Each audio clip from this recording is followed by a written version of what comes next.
meeting now.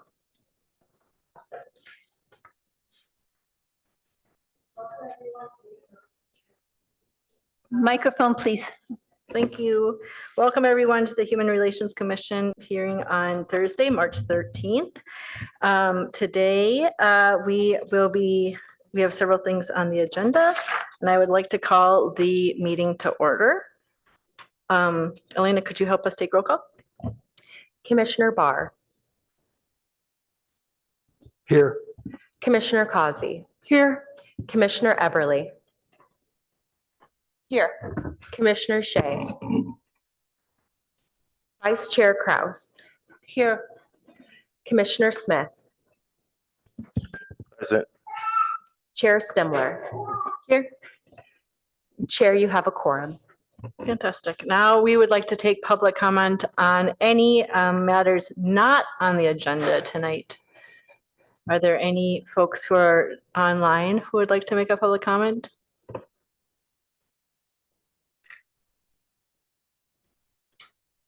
I don't see.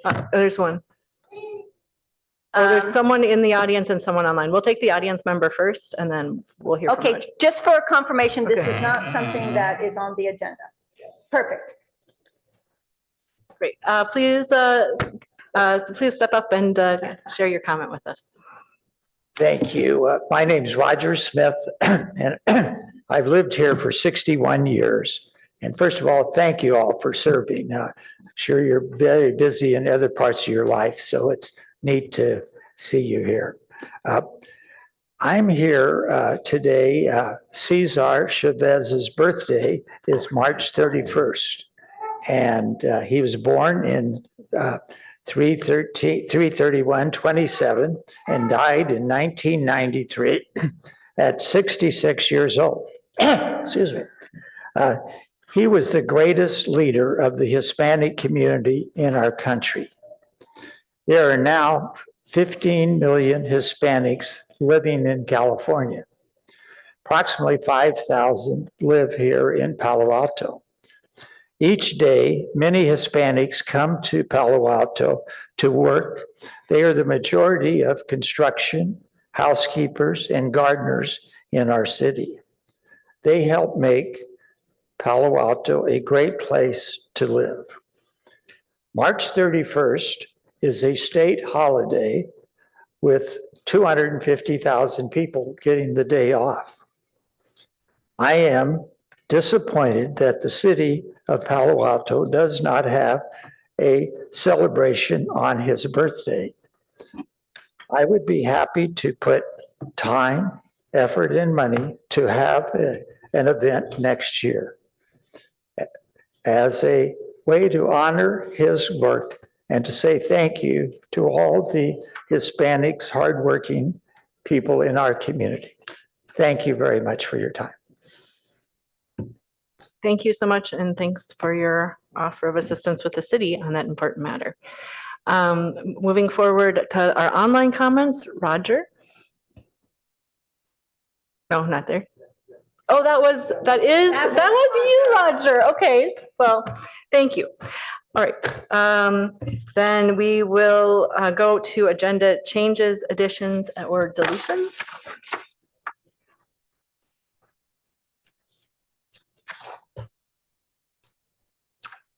All right, seeing none, we'll move forward to the approval of minutes. Would someone move to approve the Yes. minutes?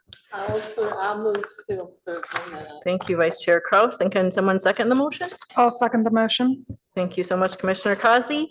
Can we take a vote on approving the minutes?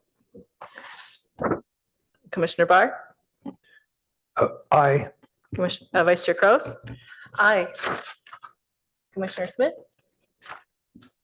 Yes. Yes. Commissioner Eberly? Aye. Commissioner Causey? Aye. And the aye from me as well. Great, minutes have been approved. All right, moving on to the first agenda item, which is the recognition of service for Commissioner Smith. Do we have any public comment on this? No. All right, then Yeah, it's not an action item. oh, it's not so an you don't- action item. Great. Well, I'm going to take some action. I mean, but you can have public comment. I'm just noticing it Well, doesn't if need to there's be anyone in the it does audience. not to me to be an action item for Okay. public comment. I'm All right, well, I will not then, thinking clearly tonight. yes, please.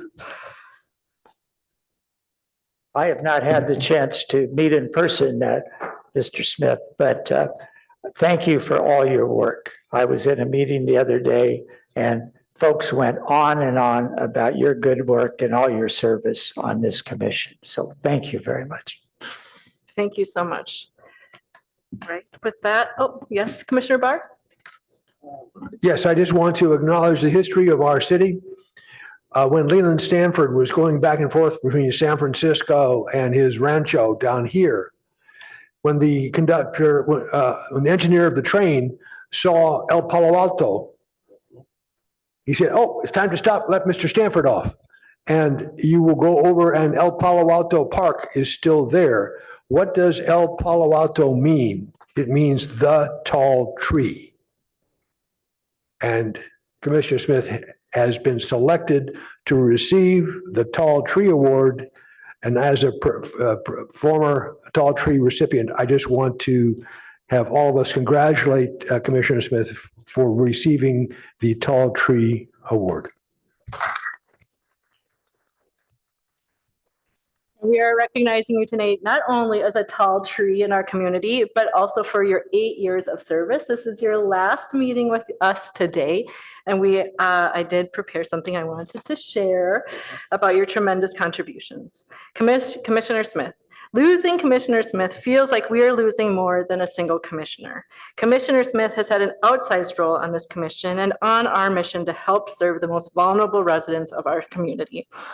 In the aftermath of the murder of George Floyd, there was a national-wide reckoning not only with state violence against Black people, but with institutional inequalities throughout our society. Commissioner Smith brought the lives of Black residents of Palo Alto to the forefront by collecting their stories and their voices for the Black and Brown Lives Project for the Human Resources Commission. It marked one of the few times our community systematically took a moment to listen to the experiences of Black people in our community and to hear how inequalities that were gaining tension at the national level were impacting the Black communities and all of our communities within Palo Alto. These inequalities weren't just things we heard about on the news, they were impacting us right here. Then, when a similar moment came for communities of which Commissioner Smith is not a part, our Jewish, Muslim, Arab, Palestinian communities, who were deeply affected by racial and religious tolerance after October 7th, Commissioner Smith stood with those communities and again to help them to be heard through hours of testimony that resulted in important policy recommendations and a path forward together. I believe Commissioner Smith is able to meet these communities in need because he has tapped into a very deep kind of empathy and a mission that comes from his core spiritual role in our community as a pastor at the University Ames Zion Church. I have had the joy of hearing Pastor Smith welcome his congregation with love and his arms spread open wide, standing before his congregation. And it is at that deep, spiritual, arms wide open, heart wide open level that Commissioner Smith creates a sense of belonging in Palo Alto. All of this would be truly remarkable all on its own, balancing his day job as a pastor and his unpaid job as a commissioner. But Commissioner Smith has done all of this while doing something I think is the biggest, most important gift anyone can ever give. He has done all of this while also creating a truly loving family for his 2 sons, both of whom who joined his family during his time as a commissioner. Commissioner Smith gives the greatest gift you can give to this community, to his congregation, and to his family, a big, overflowing abundance of love and compassion. Thank you, thank you, thank you.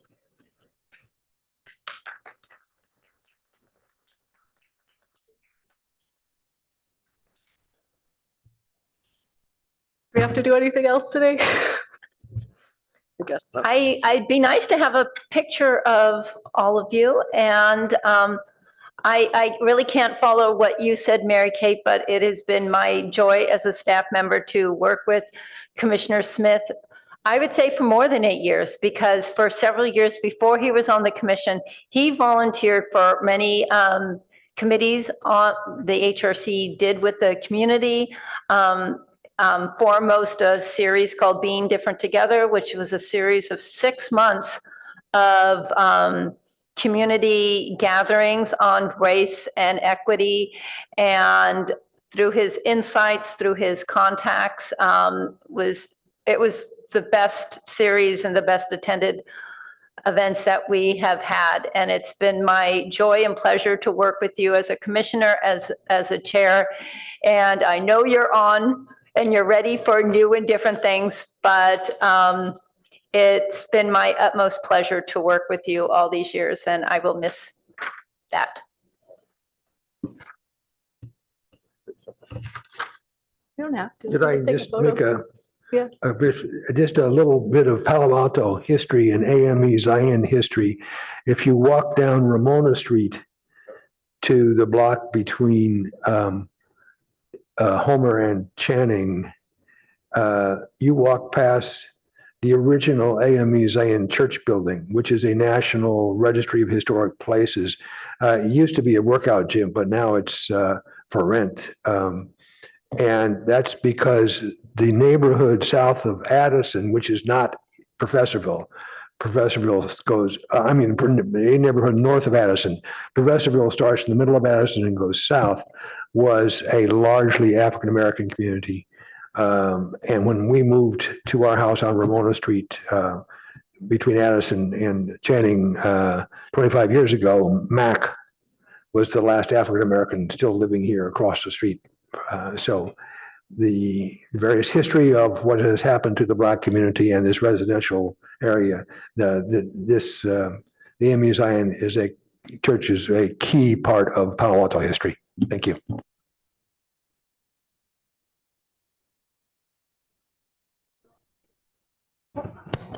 Great, thank you. Just on behalf of the city council, want to appreciate Cloma, your dedication to this community, the 8 years that you've put on the commission, and as Minka put, so many other years in the past, and I know in the future, being able to continue to serve the community. I think you've really helped move just the moral arc of Palo Alto forward in a meaningful way with your tireless work and dedication to these different causes. And so I really appreciate it. And I think you and I must have just missed each other because I came off this commission in 2017. And so just missed serving with you, but glad I've been able to serve with you in a variety of other capacities throughout the years. And congratulations on the tall tree and looking forward to continuing to see the work that you do for the city. Thank you. Let's take a picture.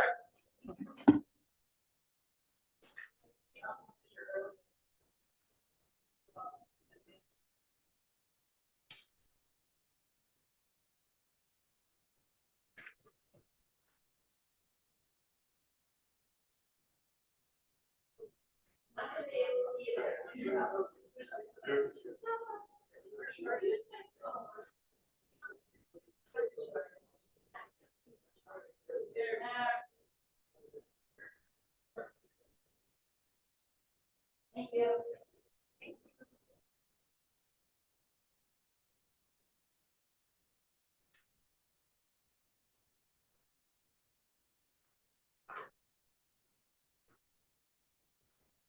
Now, moving on to the second business item today, we'll be reviewing the HRC Human Services Resource Allocation Process, HISRAP funding for fiscal years 2026 through 2027. Commissioners Shea and Vice Chair Kraus have been serving on a subcommittee of 4 that included 2 community members. They have put together the initial recommendations through tremendous effort. And I do just want to recognize at the outset the tremendous amount of time reviewing hundreds of pages of applications from dozens of organizations, all of whom are very meaningful for this community. It is not an enviable task. It's a very challenging one. And with that, I will hand it over to Commissioner Kraus to share the report from the subcommittee. Certainly. HISRAP is an honor. HISRAP is an honor to serve on. And it's an honor to be able to work with proceeds of the city to the NGOs that serve the lower part of our city, the needy, the homeless, people with disabilities. It's truly an honor. We had 2 community members this time, which was extraordinary. We had Jonathan Gifford, and we had investor and philanthropist Erwin Hosano. And their input was invaluable. But before we proceed, I want to thank each one of the applicants for what you do every day in the city. We could not have the quality of life we have without you, period. It's my second time. The first, I had the honor of being with Pastor Commissioner Smith, and this time I was the senior member. So there were 21 applications. And what we chose to do was choose 11 of the NGOs to be funded at 100% of their request. Now, the proposed budget for FY '26 into FY '27 is $941,735. With the CPI index, that's $1,156,257.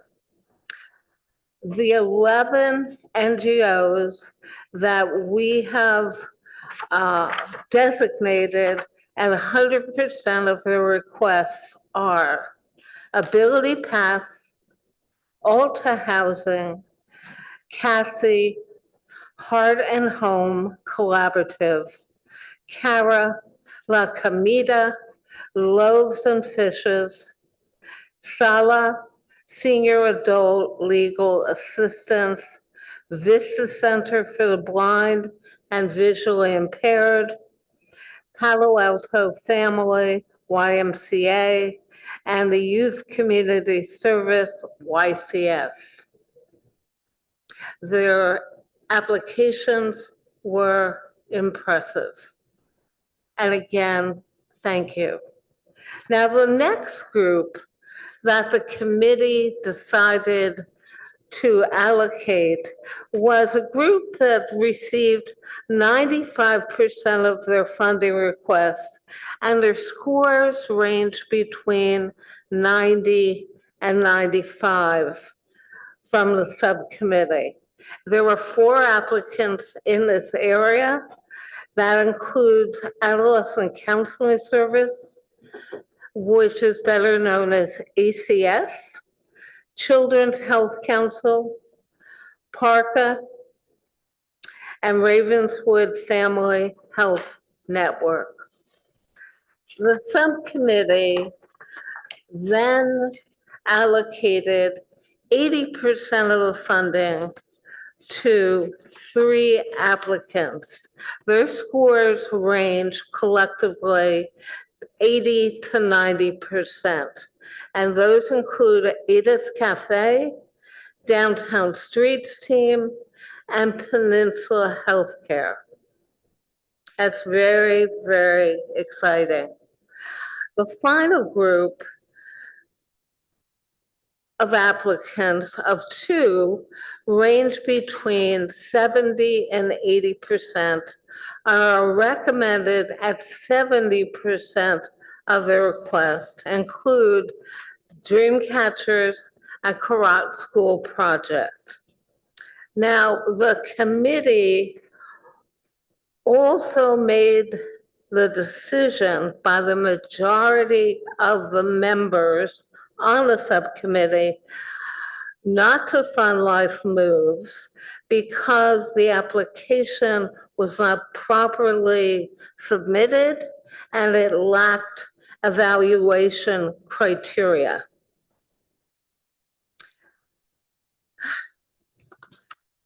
There was a majority that voted for this, and we'll have some discussion about that.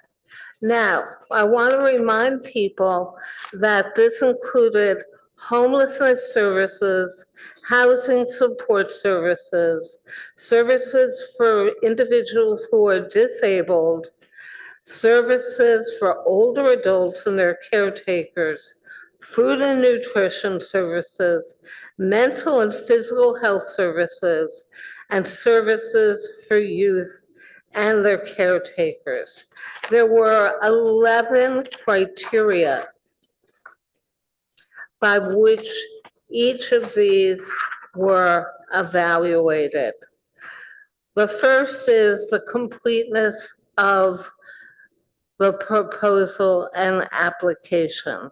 The second is the proposed services.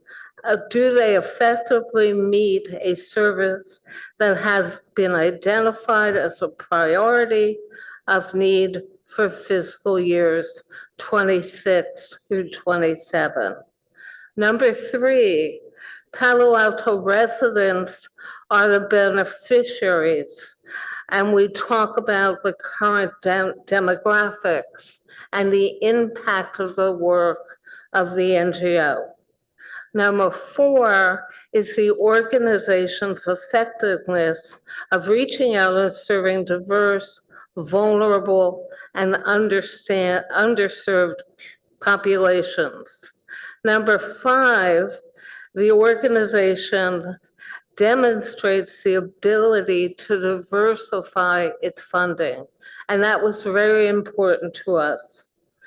Number six, the organization's process in place for evaluating the needs of the targeted population and the goals and strategies.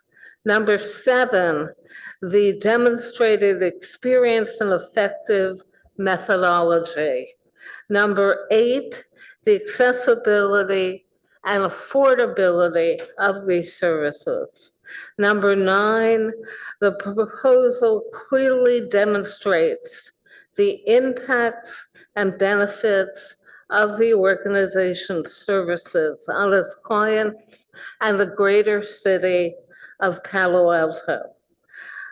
Number 10, the organization's administrative capacity, their key staff members, their ability to coordinate and communicate. And finally, the applicant's prior record of performance with the city. The committee, as I referred to, included 2 community members and 2 commissioners. And our 2 staff people were heartily involved, Minka and Elena. And that is the committee report. No, let's hang tight and we'll do our individual contributions afterwards. Okay. Just Let's move a couple of quick things. I did want to say that the actual total proposed budget was $941,735, which included the CPI increase from the last cycle. Although there was $1,156,257 requested. So there was a delta between what was requested and what was available. And that's of course what makes sense. Yes, absolutely. We should be grateful to the city council because this is my 3rd cycle doing his rap in the city, and it started at 650,000 first cycle. It was 820 last cycle, and this time it's 950. So we should be grateful for council for increasing it over the past 3 cycles. Awesome. And of course, thank you so much for the subcommittee for putting together that report. That was tremendous work. Moving forward, we will now move to, should we take questions on the report and then do public comment? or public comment and then questions? That's up to you. You can, it's usually questions and then public comment, Yeah. but that's up to you. Okay, let's do And questions. just a reminder for those on, in the audience, if you wanted to make comment, you need to make sure to fill in a form and give it to Elena, and then those online would just have to raise your virtual hand when we get to that. Perfect. All right, in that case, at this point, I would love for the commissioners to ask questions of Vice Chair Kraus about about the report itself. But let's hold tight on deliberation. That will come after public comment. This is really a moment for us, if we have any questions, we will need any clarity, if there's anything that wasn't exactly clear from the report. And with that, we'll start with Commissioner Eberly. Thank you. I have a question. As far as Life Moves is concerned, you mentioned that the application was not filled out completely. Was there a chance, was Life Moves contacted? Were they given a chance to remediate the application, or once it's closed, it's closed? How does that Once work? it's closed, it's closed. It's a city RFP process.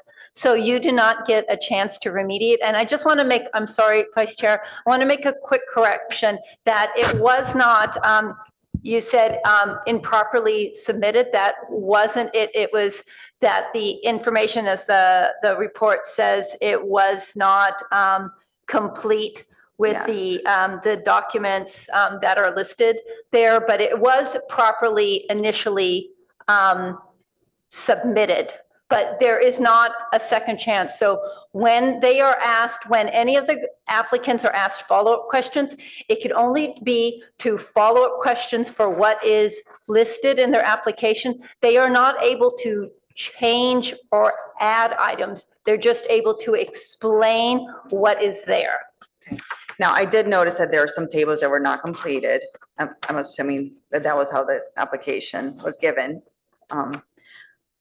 Is there a chance to ask any questions before they submit it? Can they ask questions at that point or no? What do you mean before they submit it? So I just get clarity. If they have questions, if they're getting their application ready and they have questions about the application, can they ask questions at that point? Of course. So what happens is a week after the RFP is issued, then Elena and I host a meeting and we go over in detail every aspect of the RFP, and we answer their questions there.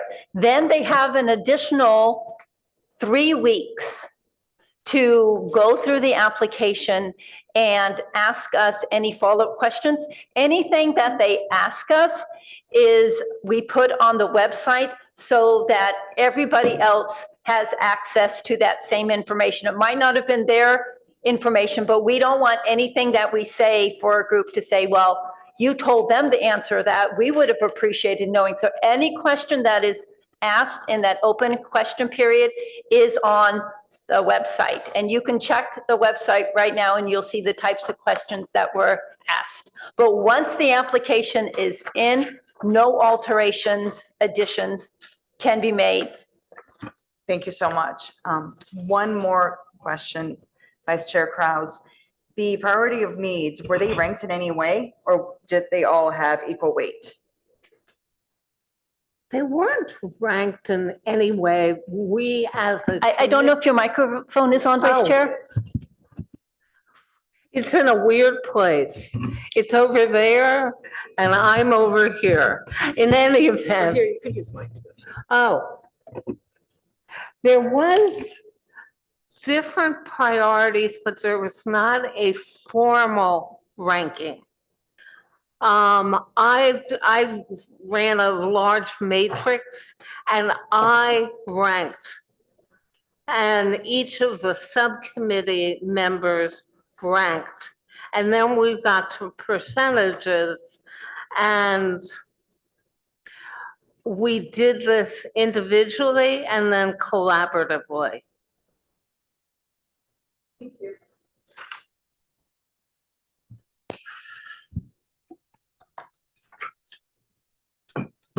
What, okay. Can I go? Oh, yes, please. Thank you. I'm sorry. What level of weight was the amount of people impacted in the city include? First of all, I know that I want to thank the team that put this together. You made some very bold choices on this paper, which I'm pretty sure you will hear more about in a minute. But I'm just trying to get some understanding around how weighted was the number of people, that a program impacted. What level or what tier of in the judgment was that? Because I know some years we do it on a level where it says per dollar spent. So, if you have somebody that does $25,000 of work, but it only affects 10 people, but you have somebody. So I'm just trying to figure out, is that? I will let the vice chair answer how she is, but how she's going to. But if you're asking on the evaluation matrix, Yes. each of the criteria is weighted. So and it all adds up to 100. So which one were you asking about? Number of people impacted by program. That is not specifically a separate one. So there's that Palo Altans are beneficiaries. So that is not a separate one. Number of people served is not a separate evaluation criteria. So, okay, I'm just trying to assert. That doesn't mean that it's not part of their deliberations, Okay, but it's not on the evaluation matrix as a separate number. okay, thank you. You're fine. I agree. I mean, I had a complex, we rated, you've seen these before, Coloma. We rated and we went applicant by applicant within category, and we rated and we gave number ratings per applicant, and they ended up in in full disclosure, I'm the dissenting vote in this, and we'll talk about that after. This is the committee's recommendations, which I brought forward, which it's very important for the egalitarian nature of the process we went through to represent the committee and their votes.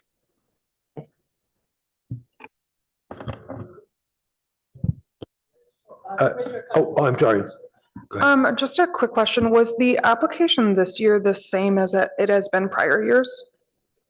The application this time was the same as it was last time, except we added a question that asked about the impact of the program services to both the recipients of the service and to the community.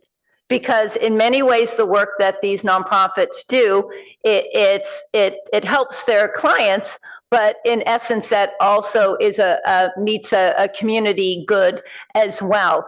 I will say that the last application, there was a complete overhaul of it, and the HRC was involved with that. We also involved all the grantees at that point, and it was cut down by probably 30 to 40%.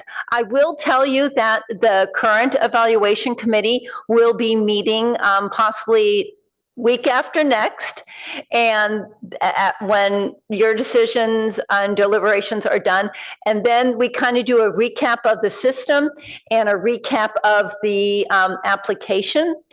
Also, so at that point, we will be looking at, okay, we've done this new one for 2 years. Are there questions we can ask differently? Are there questions we can just leave out? So we're continually refining it, but this time we had the new question and we refined some of the other ones, but it was like 95% the same.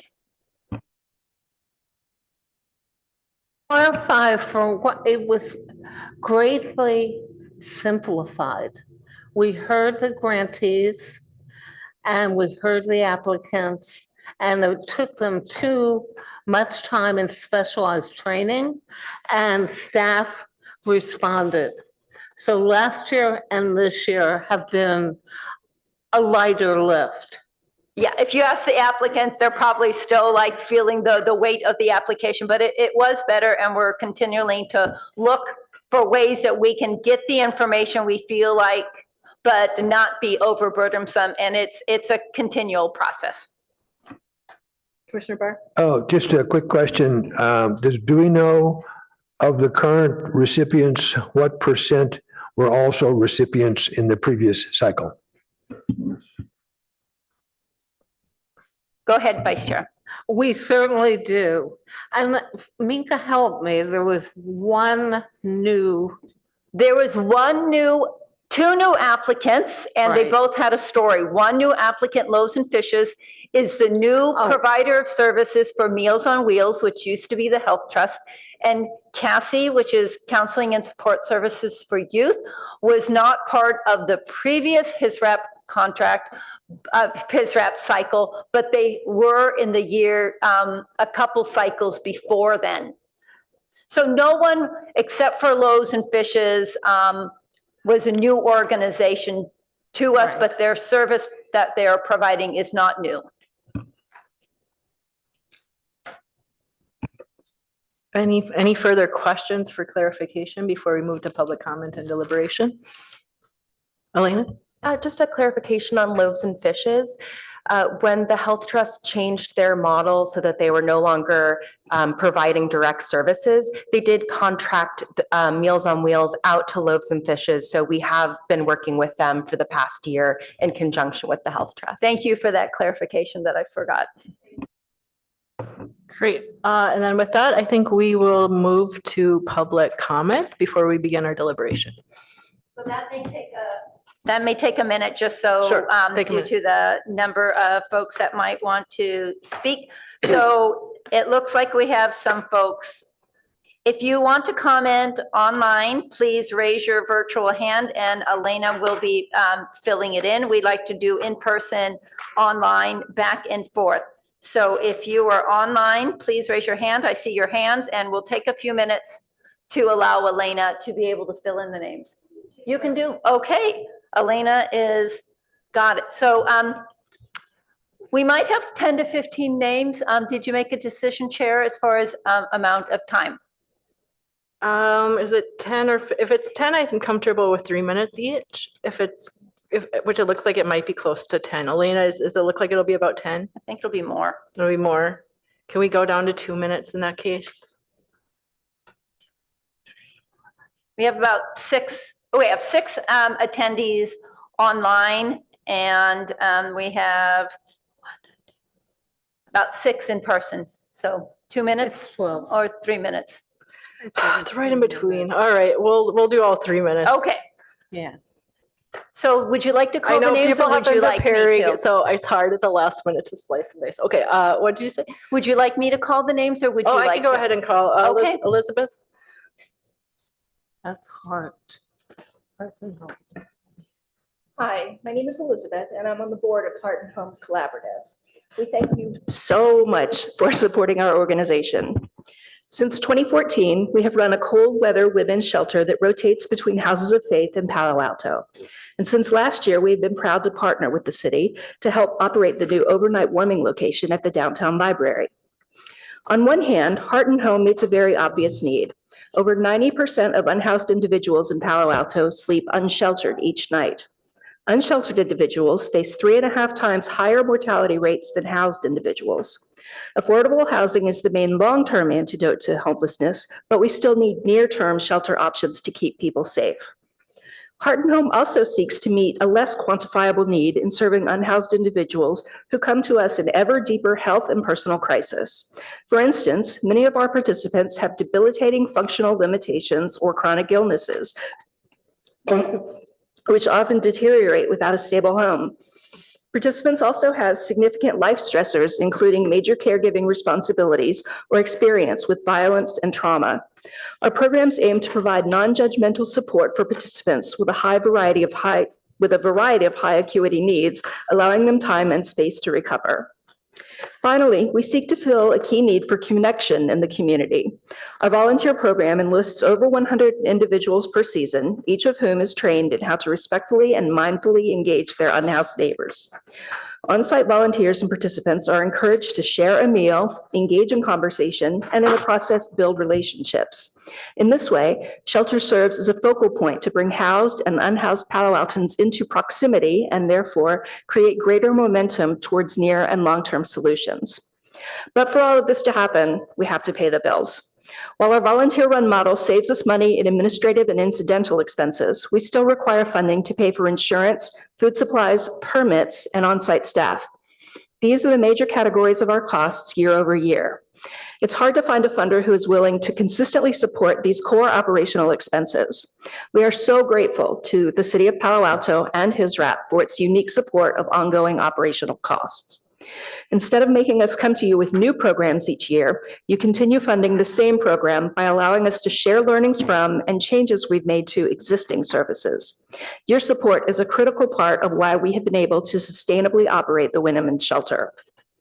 We have also loved being able to engage some of the commissioners in improving our services, including recently picking Mary Kate's brain on how to engage grade school students in our volunteer opportunities. That's the power of community-run services. We also appreciate that HISRAP consistently prioritizes funding services for unhoused individuals, older adults, and disabled people. It is more critical than ever to serve individuals who have higher levels of need due to these co-occurring issues. And we appreciate that you do this by meeting both the long and near and long-term needs of residents. Thank you. Drew, who is online? Go ahead, Drew. Thank you. Hello. Thank you, Commissioner Kraus and team, for your commitment to recommending funding equitably to these vital programs that serve many underserved populations in Palo Alto. HISRAP funding has been and will continue to be vital to the needs of the clients and patients that Peninsula Healthcare Connection serves in Palo Alto. The unhoused and at risk of being unhoused are some of our most vulnerable populations we serve. Our unhoused individuals have on-demand access to care, case management services, mental health and substance use services, which has seen our unhoused population improve their health outcomes. Due to the current political climate, our patients and clients need this funding more than ever, and they need our programs more than ever. This funding will really help some of our most vulnerable and at-risk populations. And PHC looks forward to providing quality health care to our community with this funding, and we look forward to our continued partnership with our community partners and the City of Palo Alto. Thank you very much. Thank you. Mary?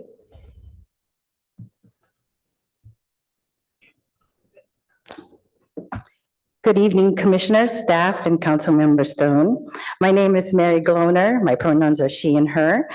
I am here representing Cassie Counseling and Support Services for Youth as their interim executive director, and our development manager, Amy Gibson, who I proudly commend for successfully submitting this application, is also joining us virtually. Cassie partners with schools and districts to destigmatize mental health challenges and make supporting students' social and emotional well-being the norm through tailored and accessible school-based therapy. Cassie prides itself in equally caring for our therapists and to match them to the needs of our school partners, so Cassie is seamlessly integrated. We are grateful to partner with the City of Palo Alto again, and your recommendation to fully fund Cassie's request of $25,015 is not taken lightly.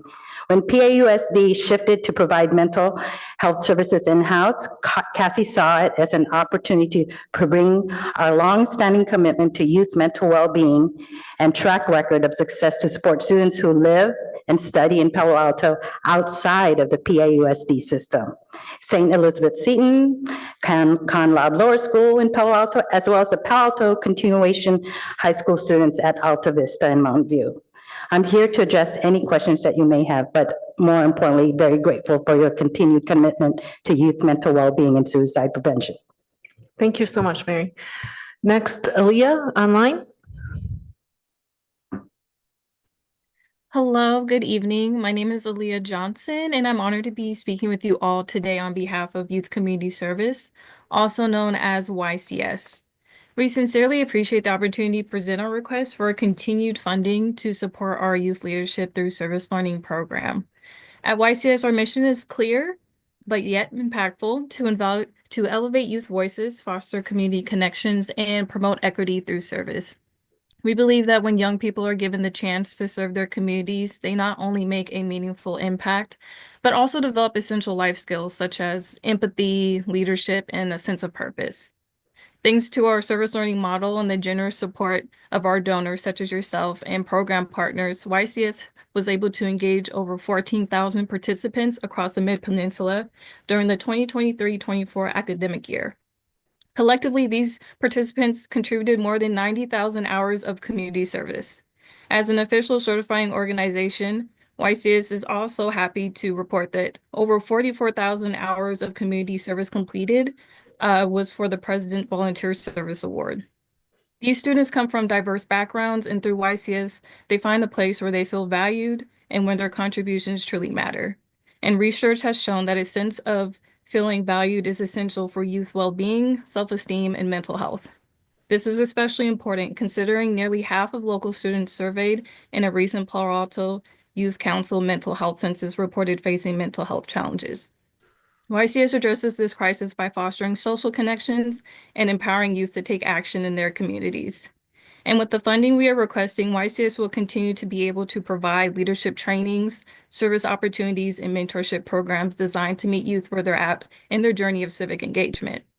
Rather through school-based service clubs, community-wide service days, or a summer service program, we ensure that all students, regardless of their socioeconomic background, have access to meaningful service learning experiences. And this is not just about community service, it's also about youth-led action that drives lasting change. With the support of the City of Palo Alto, making these opportunities is possible. And with your contribution, we'll be able to continue to engage and inspire young people and helping them to develop skills and confidence to make them active, empathetic leaders of tomorrow. And I wanted to personally invite everyone to our community impact exhibit, which is a showcase for YCS youth accomplishments from the past year. And it will be held on April 27th from 2 to 5 p.m. at the Mitchell Park Community Center. And we are also now accepting interest forms for our summer service program that's open to high school students. And it will be operating between June 16th and July 25th. Thank you guys so much, and I hope you all have a good evening. Thank you, Leah. Moving to Stephanie. Hello. Very cool being here. I grew up in Palo Alto, so I feel extra proud to be here tonight. I'm here on behalf of Loaves and Fishes Family Kitchen, a trusted provider of nutritious meals for those facing food insecurity in the Bay Area. We are asking for support to continue a vital service, Meals on Wheels, for low-income, homebound seniors here in Palo Alto. In July 2024, we took over the largest Meals on Wheels program in the peninsula that was previously ran by the Health Trust. The transition allowed us to leverage over 40 years of experience in feeding those in need while ensuring vulnerable seniors in Palo Alto continue receiving nutritious meals and the essential wellness checks that come with those.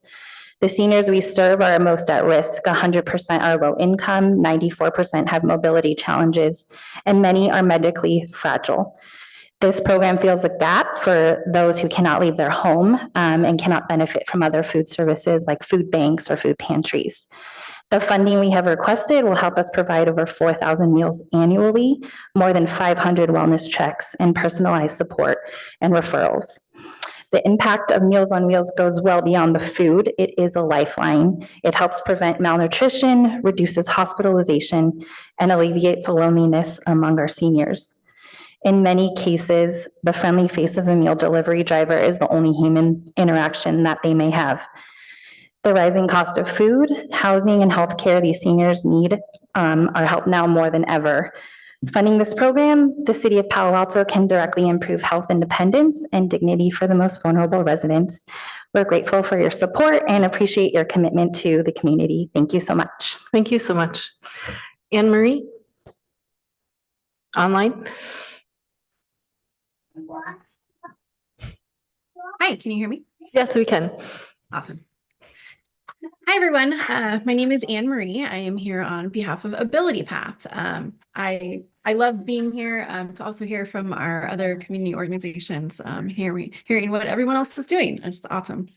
Thank you to the Human Relations Commission and Office of Human Services for having us tonight.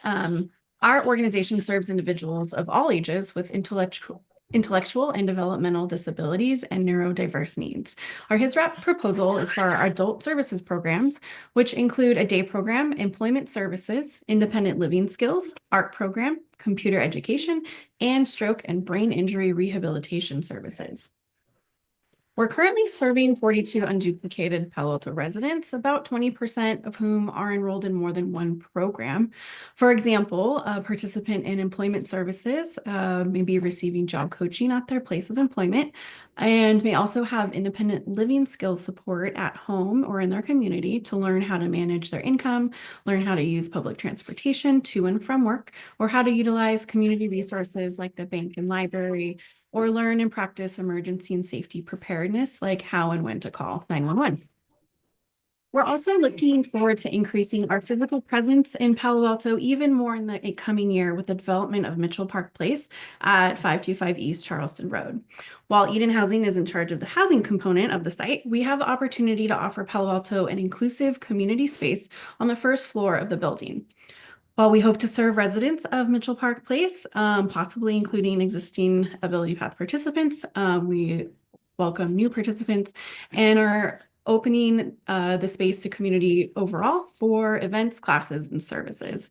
We're aiming for it to be an employment hub, which will include embracing more Palo Alto-based employers, many of whom are already ready to collaborate, such as the Palo Alto Chamber of Commerce, hotels, retailers, to further inclusion, promote workforce diversity, and reduce stigma, which, as we all know, all contribute greatly to the beautifully diverse social fabric of Palo Alto.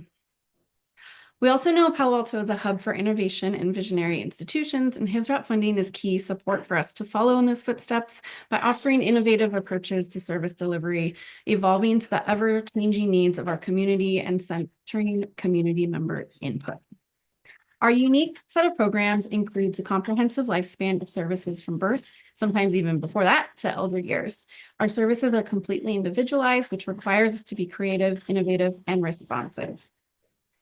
On behalf of Ability Path and the folks we serve, I thank you for your time to listen about our organization, to understand the impact we have on individuals with developmental disabilities and their community.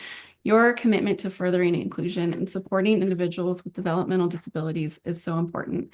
And we're very grateful, HISRAP recipients, and appreciative of your ongoing support and dedication. Thank you, Anne Marie. Moving to Robert F.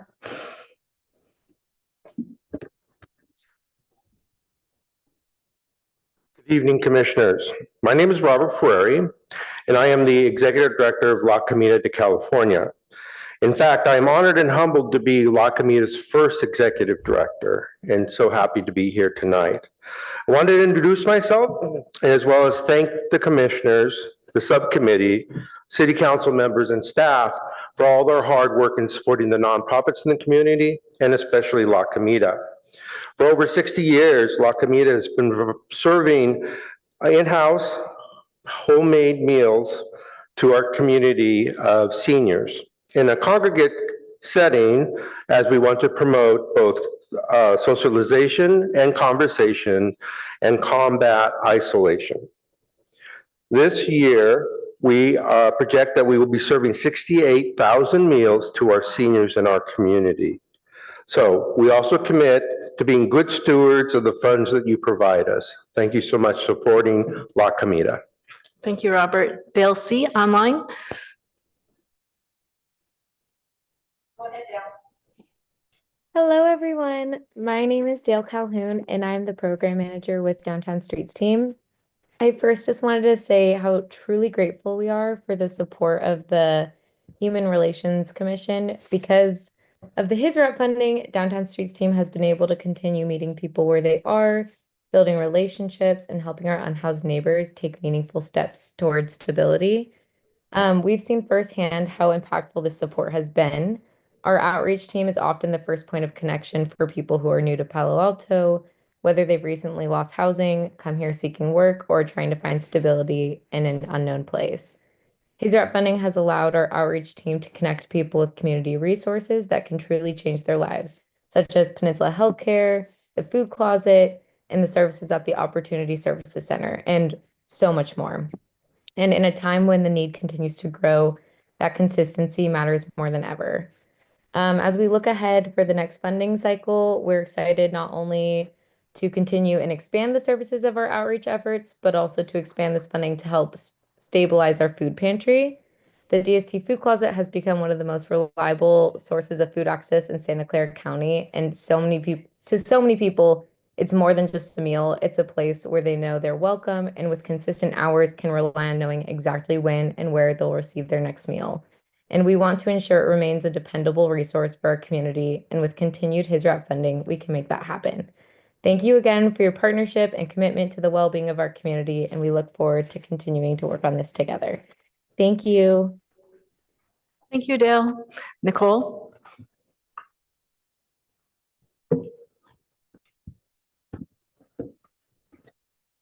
Good evening. My name is Nicole Chuang. I'm the Executive Director of Dreamcatchers. First, I would like to thank truly Minka and Elena for their incredible amount of hard work.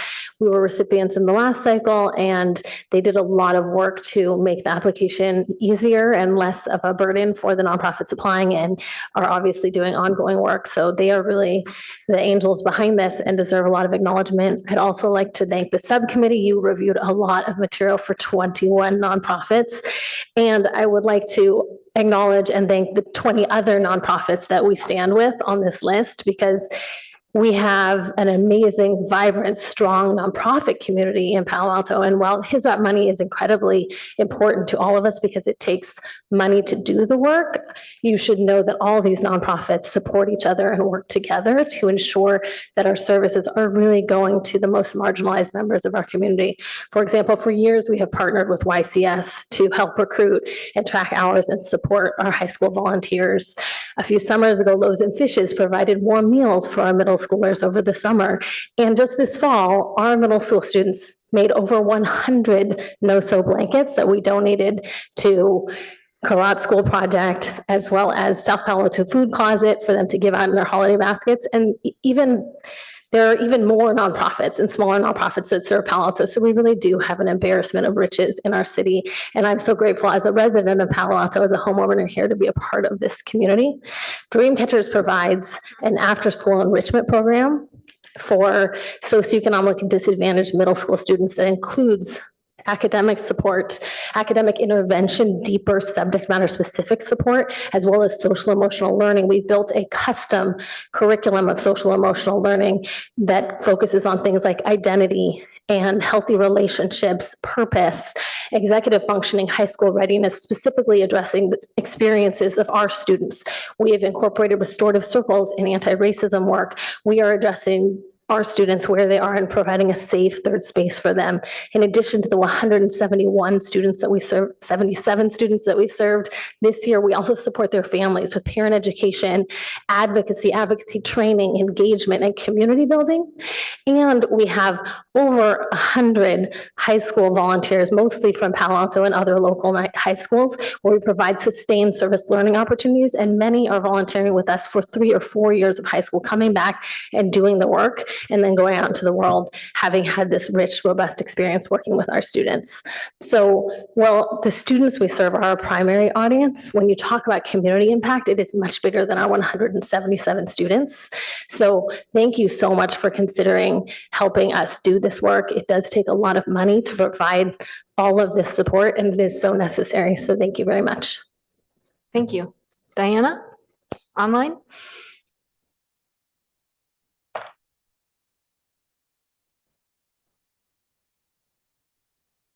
Can you hear me now? Yep, we can hear you. Great. I'm Diana Conti. I'm the CEO of PARCA. PARCA has been serving people with developmental disabilities and helping them live as independently as possible since 1952. I want to thank you for the recommendation for funding for our Page Mill Court apartment program. That has 24 units in a lovely apartment building at the corner of Page Mill and Ash. And all of the people who live there are very low income and have developmental disabilities. Most of the people who live there for most of their lives. They live there until they have either have some kind of age-related condition that they can't live independently anymore, or they pass away. And we're very proud of them and that the progress that they make. When they first get in there, they need a lot of help and support with basic independent living. And as they get more and more confident with that, then they start expanding their horizons into other things that they want to do. So it's just great to see how they blossom and shine and have a place to live that they're proud of. And a community, built-in community within the apartment complex. And after the pandemic, and after a couple of years of being unsure about being in crowds and all that kind of stuff, now there's this huge desire to get together and have events and that. So this grant will help us expand those activities. And we're doing things like healthy eating and healthy cooking. Most of them, the ones that have been there, they know how to cook for themselves, but they're getting more ambitious with it and they want to be more healthy. So we're bringing them together and having a healthy cooking class, and then they practice, and then they get to socialize together after that. So they're very excited about that. And I just also want to say how much we appreciate how warm and welcoming people in the Palo Alto community are to our clients. It's a very obviously caring and tight-knit community in many ways, and we really appreciate it. Thank you. Thank you, Diana. And finally, Georgia online.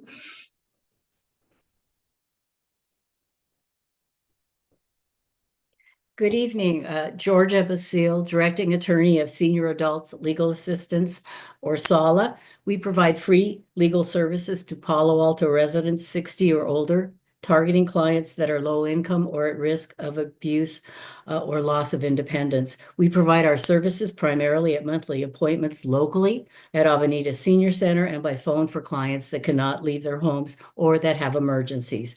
Last year, 78% of the Palo Alto clients we served were very low income, 50% were 75 or older, and 44% had a disability. We're a current HISRAP grantee, and we thank you so much for that support. Your funding supports the expanded availability of our services in Palo Alto. We are requesting $24,000 to continue our services. This is also the amount recommended by the review committee. We address a range of legal matters impacting our clients' daily lives. For example, we assist clients with legal problems involving the public benefits they rely on to meet basic needs, Social Security, SSI, Medicare, and Medi-Cal. We assist clients worried about eviction, needing reasonable accommodations to stay in their housing, or whose housing is otherwise in jeopardy. We help clients that need basic legal planning for the future to help them age in place by appointing someone they trust to step in and manage their affairs when they can no longer do so. And regrettably, we continue to see clients that are victims of elder abuse, physical and financial, usually by someone living in their homes or someone they know, such as adult children, grandchildren, caregivers, tenants, even their neighbors. And we are a law office, so our attorneys represent clients in court to obtain restraining orders to prevent this abuse. We cannot charge fees for our services or accept fee-generating cases under the Older Americans Act. The primary way we support our services is through grants like HISRAP. For the past 2 years, we were fortunate to receive more than $150,000 annually in special grants from the Area Agency on Aging and the State Bar of California to provide expanded legal services to seniors throughout Santa Clara County that were impacted by COVID, including older adults in Palo Alto. However, that funding ended as of December 2024, but the need for our services has not subsided. So your continued funding is more critical than ever to help us provide the highest level of service possible here in Palo Alto. So we do hope that the HRC will adopt the funding recommendation for SALA of the review committee for full funding for the amount that we requested, $24,000. Thank you so much again for your support. Thank you, Georgia, and thank you to all of the nonprofits who just shared their stories with us. Right. The next step in this process will be for us to move to discussion and consideration of the reviewers' recommendations, which, oh, was there one more? Oh, no, sorry. Recommendations, and I'd like to do this sort of to begin with as a round table for everyone to sort of share their initial thoughts and reactions. And I'd like to start with the folks whose voices haven't been heard by the subcommittee. So perhaps we'll start with you, Commissioner Casey, and then we'll go Eberly, Smith, Barr, Kraus, and myself. I want to thank the subcommittee for their work on this. I think we talk about each cycle, how much work it takes, and staff as well to complete this. I'm very concerned about the lack of funding to Life Moves, and I wanted to ask one more clarifying question.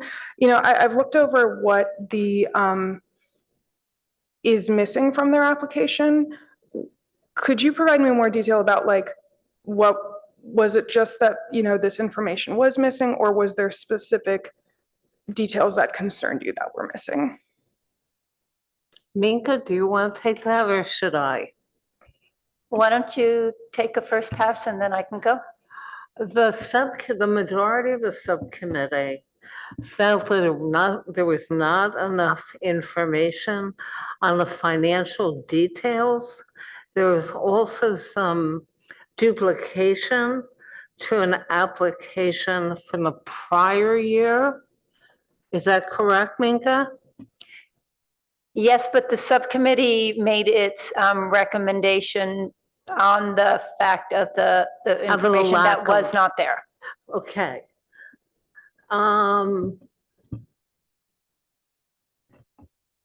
Thank you. Yeah,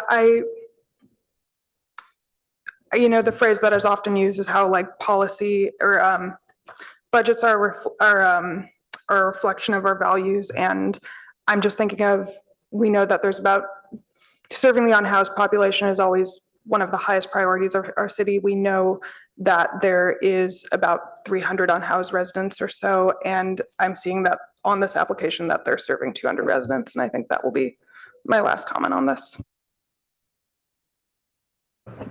Commissioner Eberly? Thank you. First of all, I would also like to thank the subcommittee and staff. And the two community members who are part of the subcommittee. This is an enormous amount of work. I remember getting my binder when I was working on his rap. And it's a lot of hours, a lot of detailed information, and it's really a difficult decision to make. It's really hard to come up with these recommendations. So I am appreciative of all the time and effort and how thoughtful the subcommittee was. I do have the same concerns about Life Moves. That's why I was asking questions about their application. The duplicative nature of it, it might just be the last time they asked for money for these same positions. I don't know. But I am concerned, since they do serve so many homeless people in the community. I mean, they're saying that it's 200. And I wish somebody from Life Moves had come tonight or spoken up, because I'm not positive the impact that if this funding does not go through, if they get nothing, what's going to happen to Life Moves, to their services. Maybe they have money coming in from other sources. I just don't know. So I do wish that somebody had come to the meeting tonight. Thank you. Thank you. Commissioner Smith? Life Moves, as everybody has said, I'm pretty sure that council is going to have to reconcile that somehow, some way. That's something that's going to come up sometime.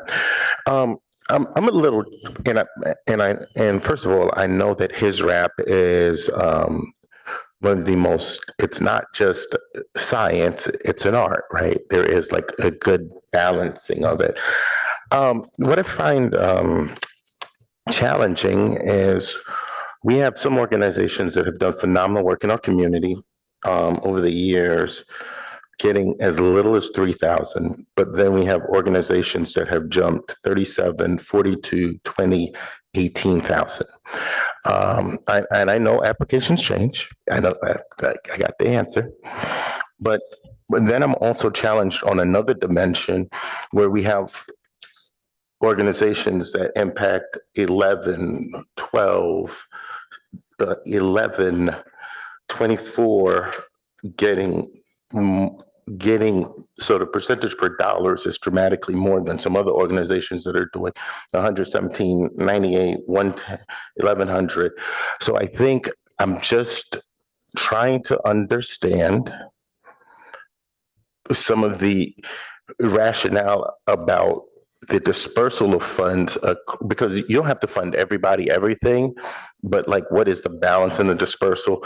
And my challenge has always been is everybody deserves something, but how are we spending dollars? I personally am still challenged that, and we probably didn't read it this way, but when I looked at this, I was profoundly bothered that two organizations led by women of color were the two organizations that were funded at 70%. So there is a lot of challenging things, and I just want to understand them even better as we go through this. So Just, Commissioner Smith, I'm not entirely sure the two organizations you're thinking of, but sometimes you have.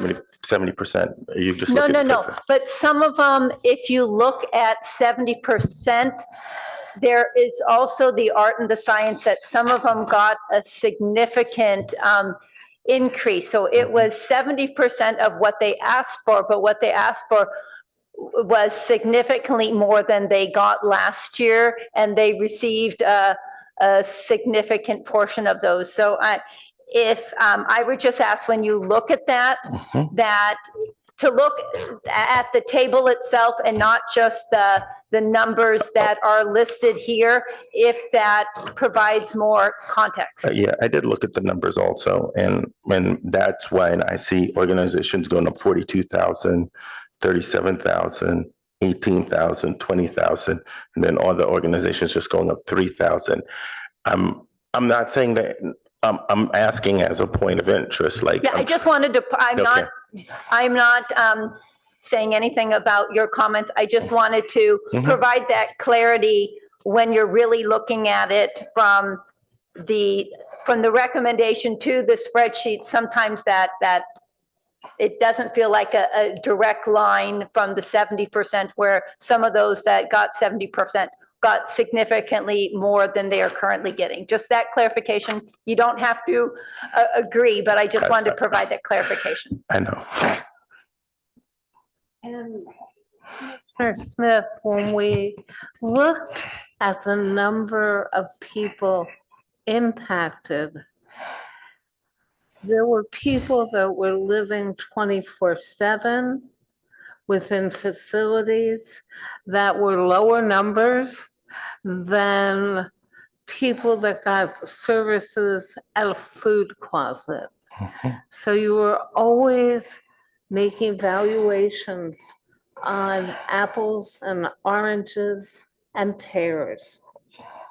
So it was qualitative, it was quantitative. We looked at the numbers from years past, and then we looked at the numbers going forward as a subcommittee. Okay. I'll let the other questions go before I come back. Yes, thank you. No, I am just so supportive of the entire HISRAP process. I have a personal experience 25 years ago when Kathy Espinosa Howard was in your position, and the urban ministry had lost its site for providing services because of the floods and things like that. And Kathy Espinoza Howard asked me to come into her office and said, Don, could you please find someplace else for homeless services to be provided? And I said, okay. And the nonprofit that we founded was supported through his rep, and the Opportunity Center was the outcome. But now I am much older now. And I am on the board of the Avenidas Senior Center. That's what I want to really support, is that the HISRAP process is being very sensitive to the needs of seniors in our community through several of these organizations. I think HISRAP is doing a very commendable job of supporting particularly low-income seniors in our community. So thank you. And with that, Commissioner Kraus? Vice Chair Kraus? Yes. I was the dissenting voice on the funding or lack thereof for Life Moves. I believe in the times that we are now living, with the spigot being turned off of federal funding, there is a growing need for us to think out of the box. These are new times and new rules. And I dissented heartily because I believe you allocate something. These are the homeless services. It is, they're getting worse. The numbers are growing. They're not decreasing. And how can we not? They did a bad job on some of the things. Okay, they get a bad mark. But they've done superlative work over the years as our partners. And I believe we need to work out a solution that allows us to go forward with some level of funding. It is one of the city's major criteria, focus, period, is that we get our hands around the unhoused. And we do the work to make that happen. Now, Chair, do you want to, you want to give your suggestion? Yeah. Yes. Thank you to everyone who applied. You are the social safety net that really provides the foundation of well-being for everyone in our community, the people who receive your services, their families, their friends, the entire community, even if those who are not your, even those who are not your clients benefit from your services.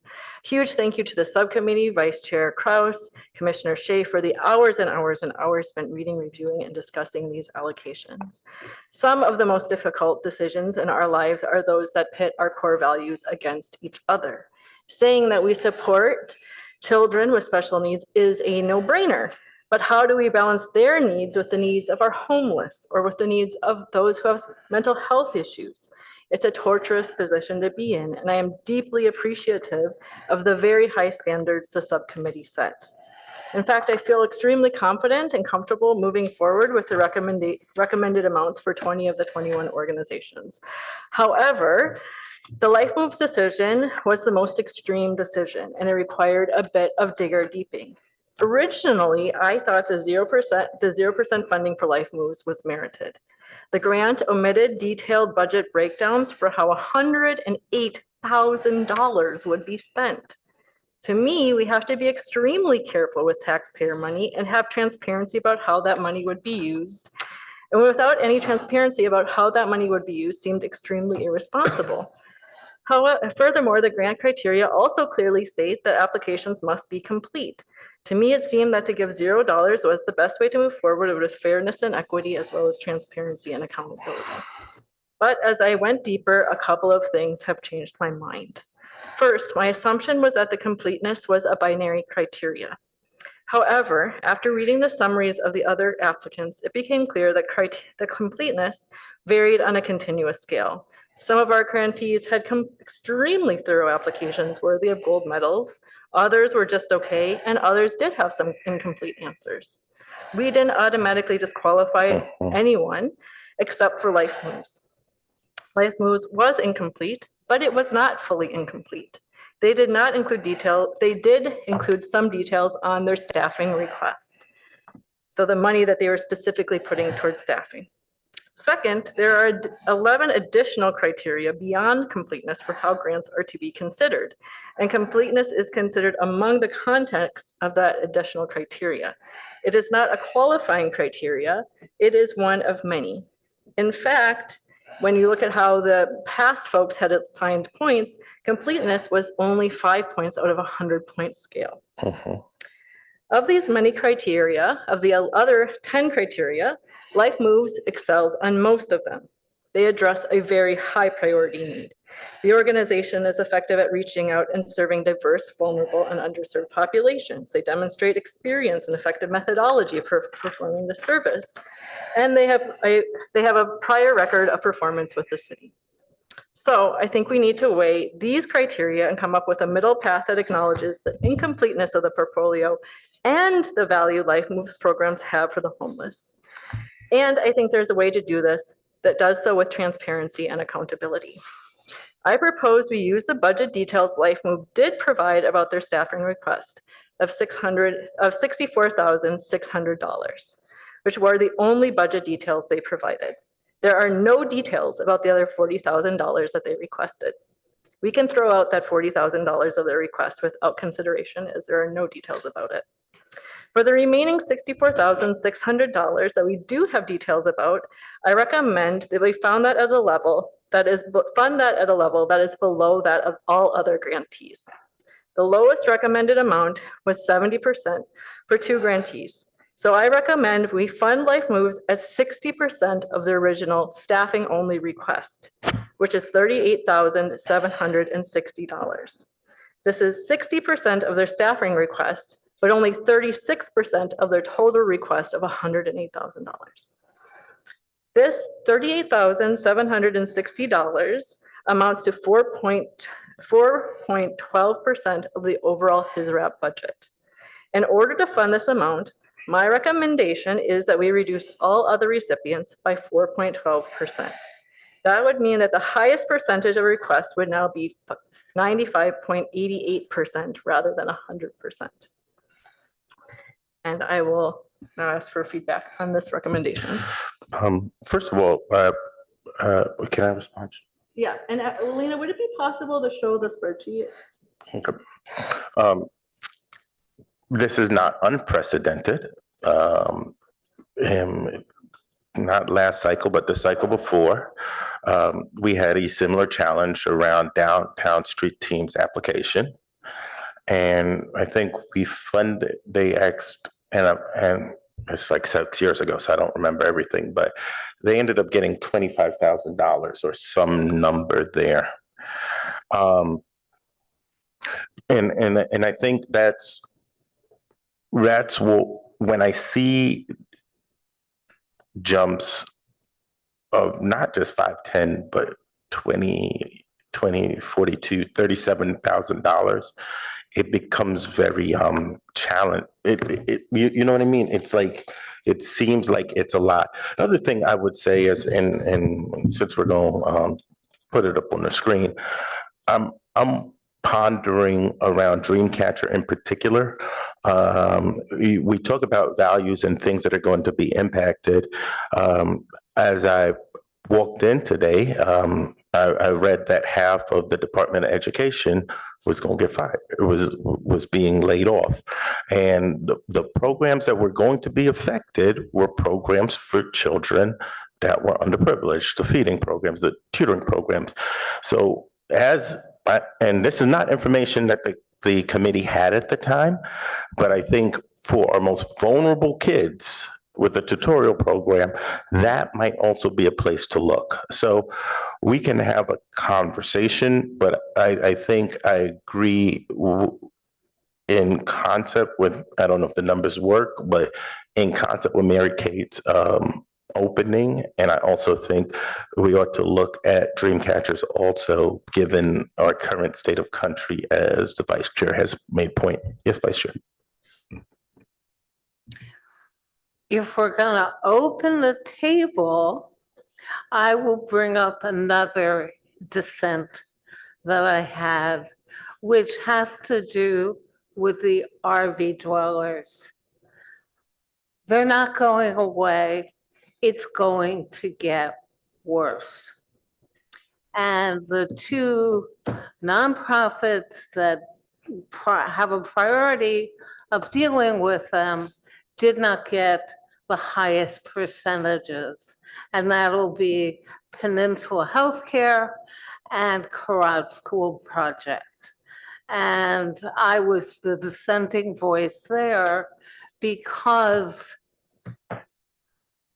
Minka, there were 65 RVs moved due to the repaving of El Camino. I cannot list that the was the number off the number. top of my head. I'm sorry. Yeah, that was the number that was given to us in a small meeting of those who deal with the homeless and the RV dwellers.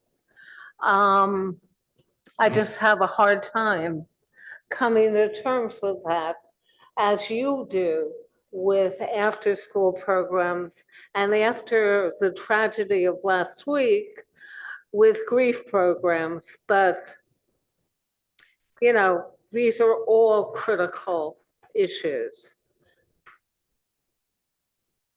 Could I ask for Councilmember Stone's thoughts at this point? Sorry to put you on the spot.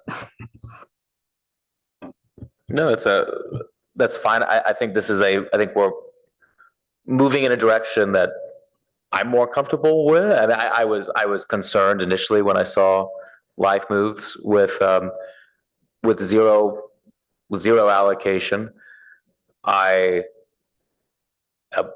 Only speaking for myself, I continue to be concerned about. I think interesting way that the 36% was reached.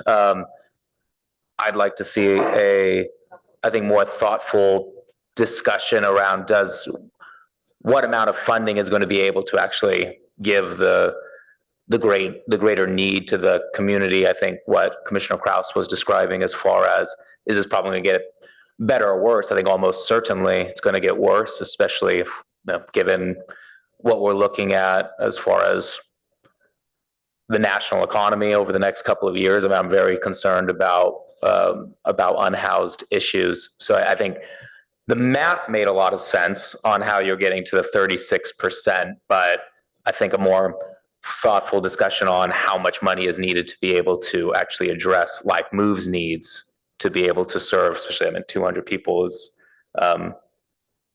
that's a strong need. And so I'm glad to see that Life Moves is back on here.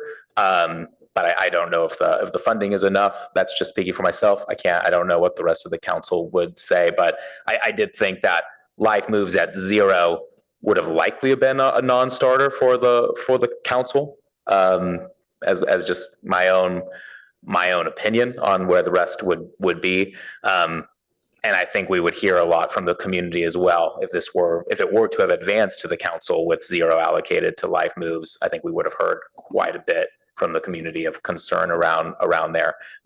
Though I do share the frustration of Commissioner Eberly about why Life Moves did not show up tonight. And so I think clearly an incomplete application, they dropped the ball, but also don't want to see, I personally would want to see an allocation that seems to be punishing Life's Moves because their application was not complete. So those are my thoughts.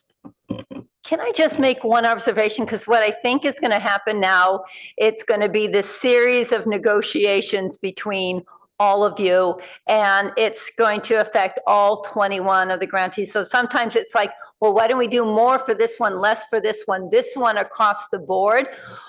I would say my only recommendation is before you take the vote, that you take a few minutes just to go through, because once you start changing money numbers quickly, and then it's easy to take a vote, but just to take a few minutes to go down through the recommendation once again and ensure that you all feel comfortable with it, because it's 21 lines to have in consideration, which is 21 organizations, which is hundreds of clients. So you are welcome to make your recommendations, but I just wanted you to take that moment to really look it through before you go further.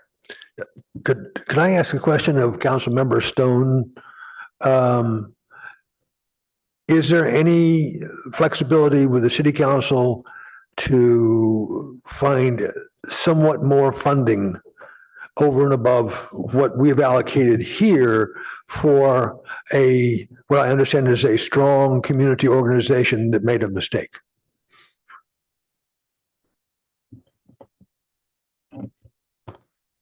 Okay, yeah, great question. I'd say in the short term, unlikely, given that this has been that his wrap has been budgeted for this fiscal year. We already last month went through our mid-year budget cycle. There are council contingency funds that does provide council a little bit of flexibility.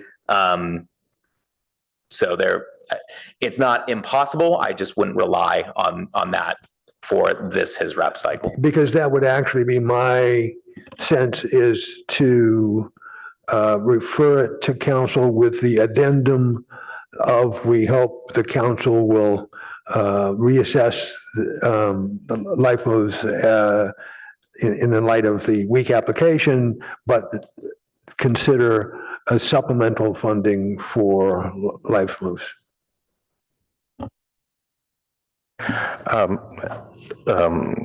We did that the last time, Commissioner Barr. Yes. We did. And we were here till midnight. Yes. It is extremely hard, and the money's extremely scarce. So I would recommend we come up with at least some level of contingency here, because I don't know if the council wants to continue to set the precedent of every time we can't figure it out, we just kick it up to them and say, find more money. So. Can I add one more thought, Chair? Yeah, I've served on when I was on the HRC, the his wrap subcommittee, and making these decisions as a commissioner member, and now as a council member, understand how challenging and frustrating this process is. Although I sense you are here at the point being able to make the full recommendation, my recommendation would be to fit it within the existing budget, because I think it would be a very challenging ask, especially given our fiscal outlooks and a long list of community needs that the council's been really working to try to balance those needs. And so I think best to be able to get it all within the existing budget tonight. I have a question. When the subcommittee was looking at these applications, did they look at the last year's applications and compare? So for example, what are the program descriptions the same? Because I see some huge jumps, right? For example, Peninsula Healthcare Connection, from last time they got 39,781. I don't know how much they asked for, but that's how much they got. And this time they're asking for 102,343. Is it for the same program description? Is this a new program? So do they still have the other program that they got money for last time, and now they're adding something? I would say go ahead, and if you don't say all that, I think would answer I that. don't say everything you want. Yes, they were adding a new staff member to the food closet. And where I Yeah, they were. This is Peninsula Healthcare Connection, not Downtown Streets team. No, it was Peninsula. No, it's not. No. So several. But you asked about Peninsula Healthcare Connections, right? Yeah. Well, that's Commissioner? one example. I just see some jumps. So, They had the backpack program and they had more funding. correct, but you mentioned the food cost at Vice Chair, so that's, Hold on, I'll find what I want. okay. I have a little context on this because I did ask this question to Amy. And what she told me was that they did intentionally look at the increases in funding between the previous year and this year. They did intentionally look at it because they did not want to say, okay, this is a great application, but the person's asking for twice as much, and therefore reward organizations for asking for more. And that was one of their concerns and one of the criteria I know that they thought about. So was that? I would just add that they are not required to ask for the same programs as last time. Many of them do, but when they're asking for a significant amount of more money, there's a part in the application that says, if you're asking for more than 10% more, please indicate what that will be. Is it more people, new programs, expanded client base?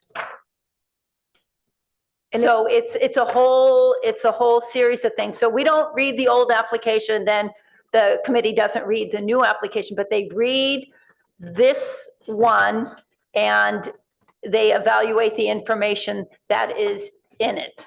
So could we be provided with the answer for Peninsula Healthcare as the example? Like, what was the answer of going up 10%? I'm not saying it's good or bad. I'm just asking for clarification. Sure. So there we go. They indicated meeting new increased community need, serving additional clients, increased cost to deliver services, and new or expanded service delivery model. So they had their services from last time, and then they looked at the needs of their clients and they said, you know, our clients that are getting X service, we see that they have this, we've been doing X for them, but we have noticed that, you know, they could really benefit from Y and Z. So they came up with an overarching program that did what they were doing in the past, but they added new elements to it for what they felt was a more complete program. Vice Chair? They also are dealing with the displaced RV dwellers. So their audience is expanding. So they have new services, they have more depth to the services, and they have, shall we say, larger populations. We're in a crisis.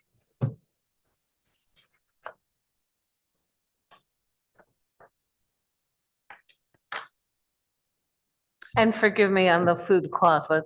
That's, never mind. That bothered me. So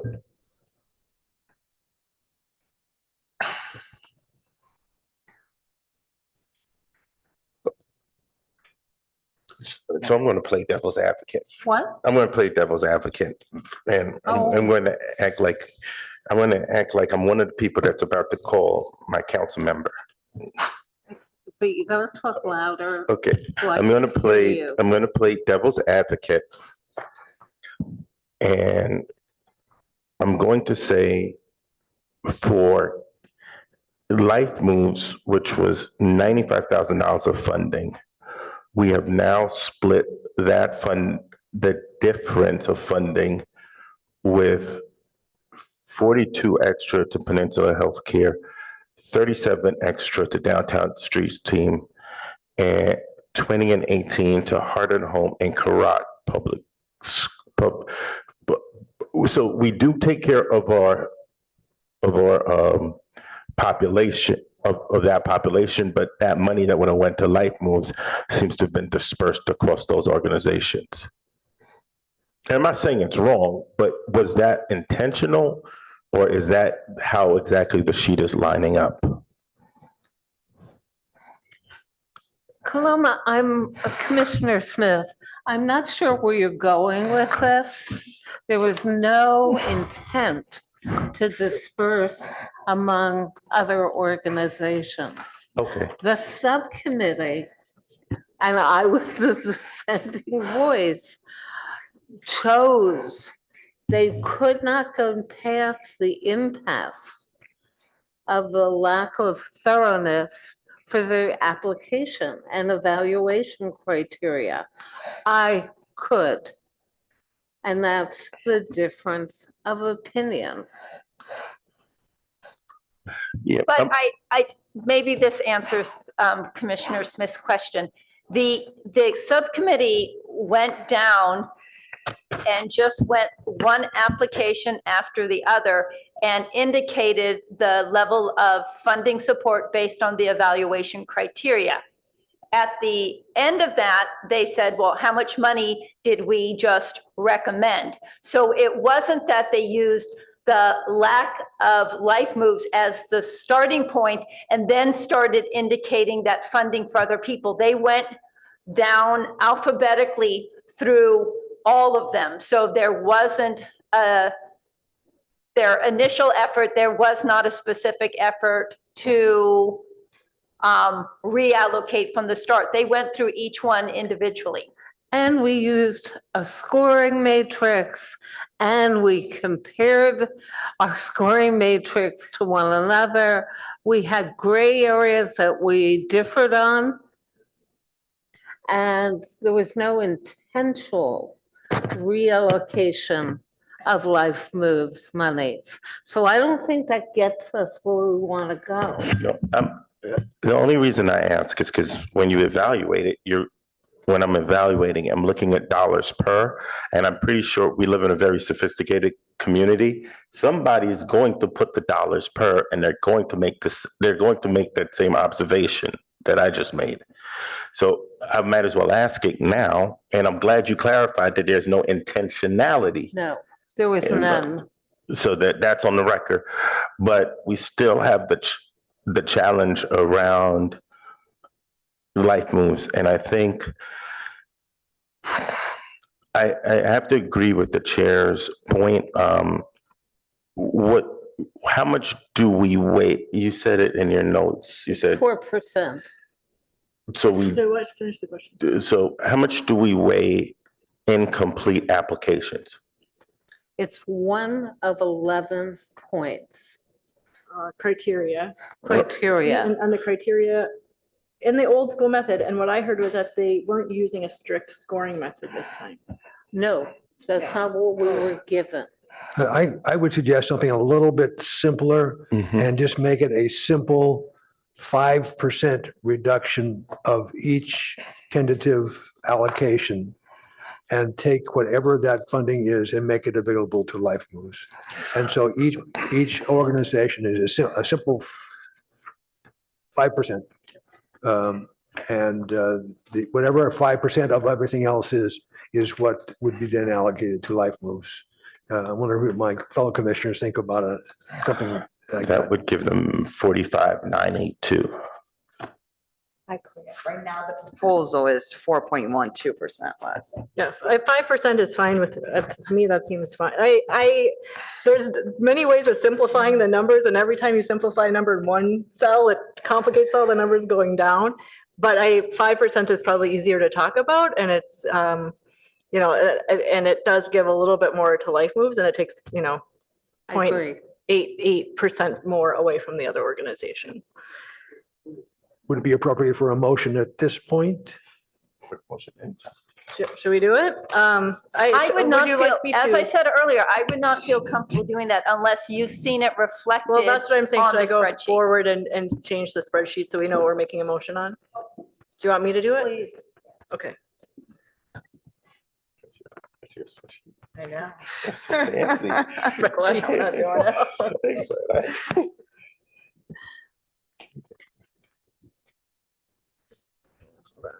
All right. All right, so the left column So that would be taking 5%. Oops.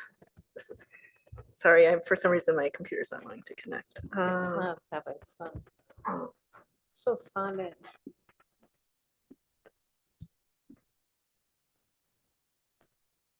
There we go. Okay. I will then, from the original, where it says fiscal year 26 reviewer recommendation, I will adjust those amounts to 95% of what they were. This is a small accessibility thing, but can everybody remember to turn off their mics? Because I think it's causing us some audio. All around. I'm sorry, thank you. Especially.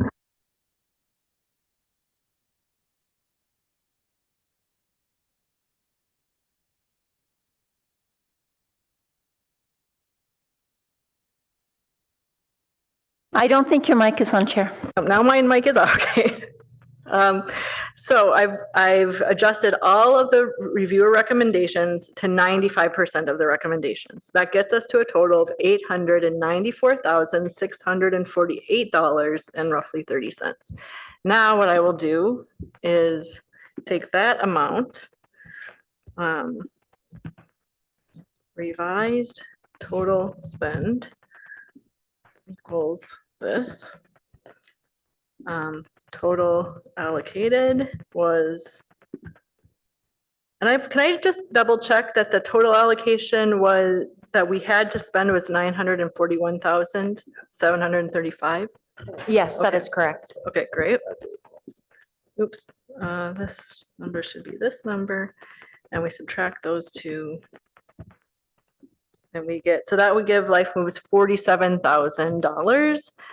And $47,087, which I will add up here.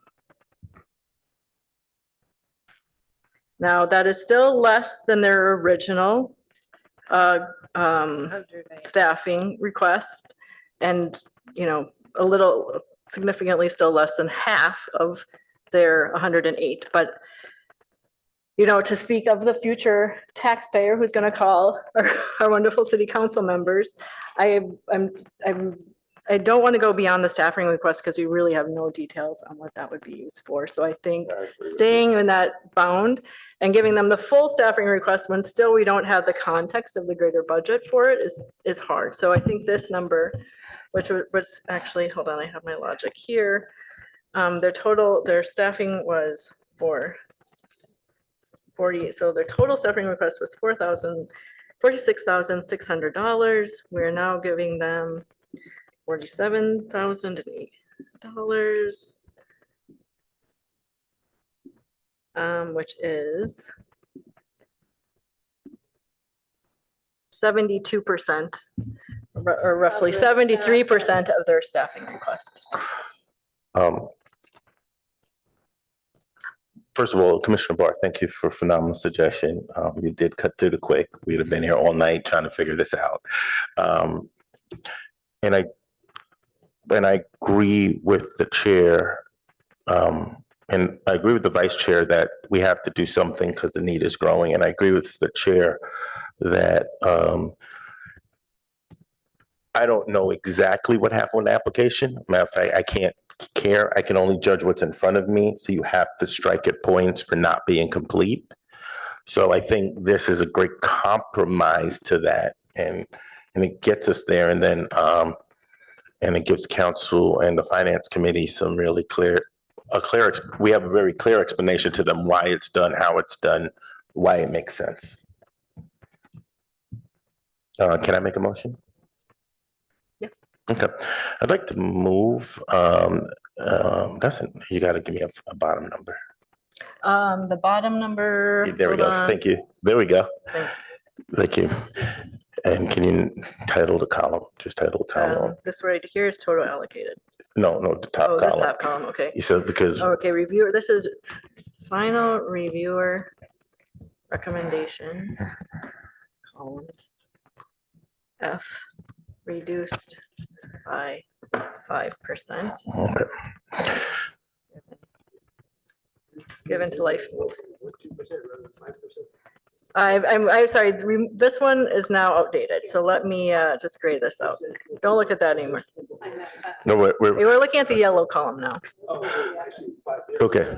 I'd like to move that, this, Hold on, so I can make sure that Elena gets the motion. okay. I move that the Human Relations Commission accept the his rap allocation as noted in final review recommendations, column number 5, reduced by 5% on the worksheet presented by the chair on the screen for public view. Sorry, one quick typo, column I. I think we need to start using microphones, please. And I think we just need to give it on, this is attachment A. Okay, an attachment, okay, let's call that, Yeah, if we can get maybe a column number. I said column 5. Column, sorry, there was a typo, column H. It's column H, it's not column 5? That's right. Okay, I said, in column H of attachment A.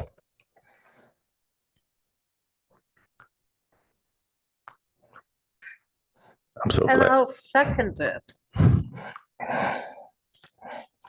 Yeah, we don't have to put any percentages, anything. They just look at the sheet.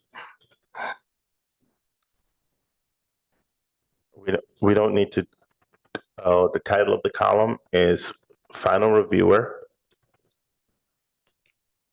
Final reviewer recommendations.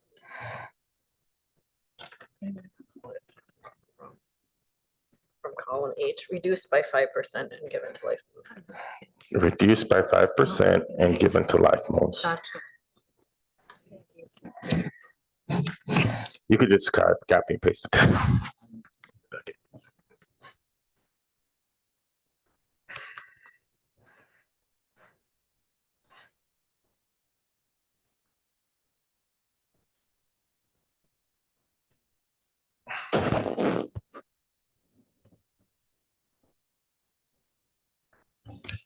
That is a great motion. That's the his rap reviewer recommendations. Is there like a word missing? One thing I would, can we amend this just to add subcommittee? So his rep subcommittee reviewer recommendations in column H of attachment A. So that it's clear that those were the recommendations made by the subcommittee that we're now adjusting as the full Bingo. HRC. And Commissioner Smith. Oh, sorry. I said it, commission. It says commission. I'm not a whole commission. Yeah, you are. I'm not a whole commission. If Matter of fact, you I'm need free a in about second. 20 minutes. do you want a second? Can we get a second? Well, can we hold on? The wording isn't quite right though. Commissioner Smith moves that the HRC, oops, sorry. Commissioner Smith moves that the HRC accepts that his rep ad hoc subcommittee reviewer recommendations in column H of attachment A. Hold on. So that is, but I feel like there actually is really a but here, but reduced by 5%. Yes. And the remainder be awarded to Life Moves. And then I think we could add one more sentence to make it very clear. The final amounts to be granted are in column J of attachment A. Thank you. In Well, they're column not. J. Because that's not an attachment. No, they're going to put the attachment. And the remainder be awarded to Life Moves. Paren, how much was it? 47,000? Yeah, I think the dollar amount should be in, and I do I. think maybe it's attachment A, column F. That logically in my head works better. And maybe the, like,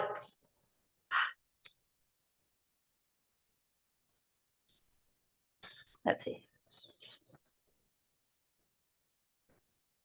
Now, I don't know if this is messy because we never accepted the final, like, do we need to Yeah. vote on accepting the report or something first and No. then amend it? Or are we? No, you just need to, that just came to you and you're making, so this should really said that Commissioner Smith moves at the HRC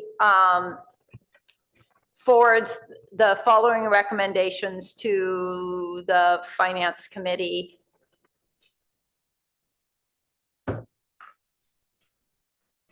Thank you.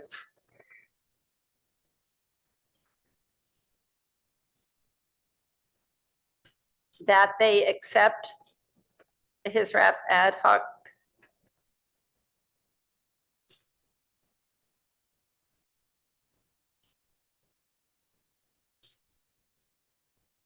And once we write this, can we take 2 minutes just because live editing a spreadsheet is prone to columns, just prone to a little error, and I would hate to have to come back and revisit this. Yeah. Could I ask, actually, I'll just do it here. Let me just spot check this quickly.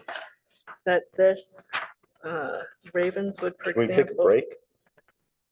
While we do it? So- You can't while she's still working. Okay. Sorry. Once this agenda item is done, you can take a Ravenswood. break, but Family Services, final reviewer recommendation is 7125. Yep, that matches. Let's try another one, Alta Housing. And I want. well, maybe, let me think. After life. Or six, Alta Housing, yep. After life. Youth, community A services. space around the dollar Community amount services, and fund. Period. I think you could say two, you don't have to say City Council Finance Committee to accept. I'm so glad I'm not taking this.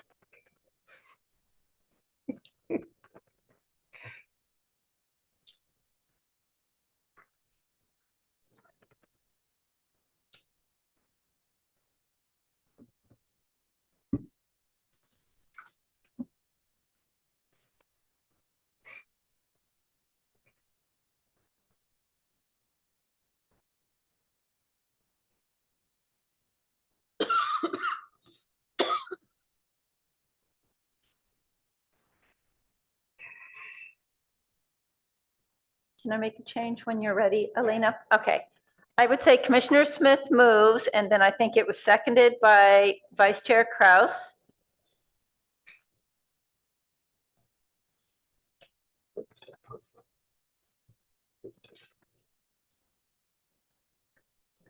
That the Human Relations Commission forward the following recommendations to the City Council Finance Committee to accept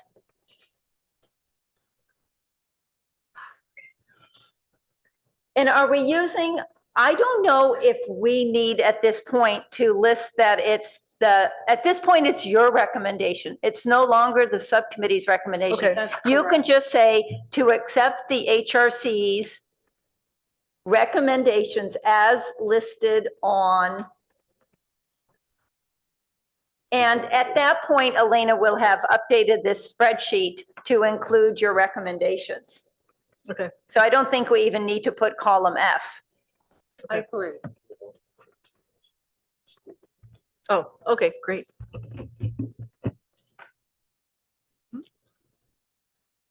Or as updated on attachment A, and then you could put, but by the time it gets to the Finance Committee, column H is not, column H will just be proposed funding. It will just take over this column. So we don't need to show all the sausage making. I don't think you do. All right. So we just say they move forward with, sorry, we just recommend that they move forward with our recommendations as reflected in this attachment, and we'll take out the unnecessary columns. Yeah. Easy peasy.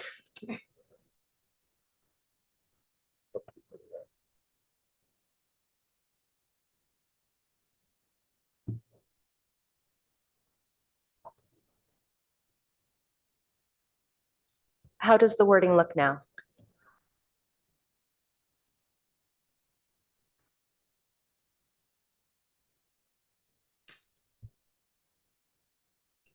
I think we can actually take out almost all the last 3 lines, just that they would recommend. It sounds, I feel like there might be a step missing, but can we just say HRC's his rep recommendations and our recommendations then are done? Like, I don't know that we need to say and reduced by and because these will just become our recommendations. You could put to distribute that and mark the total amount to 21 organizations. You could do it that way. I think we can just say as reflected in attachment A. And we'll make it really clear that column J is the final recommendations.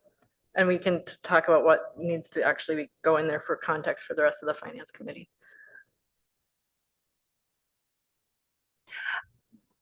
And then I think we can take out reduced by 5% in the remainder because that math is sort of work we did before we But then created this would need to be in the minutes because someone who is looking at it would have to have the ability to look at this document. Yeah, the subcommittee's recommendations. So this is the subcommittee's recommendations. Which is already in the packet. Which is already in the packet, that's fine. So this is the original subcommittee recommendation. No, but if someone wanted to see what this was, they'd have to. Yeah, that's why I think we shouldn't reference reduced by 5% remainder. Yeah, I Like, don't that think so part is either. done. Like, that's kind of baked now. I think maybe you just put in the amount to be distributed to, yeah, you could put as indicated on. I don't know if we ever give a narrative along with our recommendation, but we could say like, this was the subcommittee made a recommendation. But I think it needs to be. Can I ask Yeah, just go a ahead. practical question? Are we sending to the finance committee a spreadsheet? Yes. Okay. What is that? Is that spreadsheet based on our deliberations tonight? Yes, they would not get the Okay, original so- one. There would be a link to the New this meeting. spreadsheet. Okay. So all we have to do is reference the spreadsheet with the final numbers, saying the budget items as indicated on spreadsheet with the allocation for like moves included at 47,487, and just call it a day. We don't have to go I like. don't think we even need to call it like. Yeah, whatever it is, but our final allocations based on our deliberation. Because I think if we try to give a narrative here, that becomes very confusing. Right. I think what I'm wondering is, so we have this report, which is now sort of null and void in some ways, because those numbers won't add up at all. Right. It's part of the process, Okay. but it is not the relevant information that what Do goes we forward to the provide council. any kind of committee. report to the finance committee? Yes, there's a report that goes along that will Okay. have a compilation of this deliberation Yep. plus the new spreadsheet. Okay, I think then we can talk about that process in that report, and this is all we need to move forward with. Okay, thank you. We got to take the vote. All right, shall we vote on this then? Okay. Are we ready for a vote? Yes. All right, Commissioner Barr, Yes. Commissioner, Vice Chair Kraus, Yes. Commissioner Smith, Yes. Commissioner Eberly, Yes. Commissioner Kazi, Yes. Commissioner Stimler, yes. You're the chair. Chair Stimler. Chair Stimler, There you go. Madam Chair Stimler.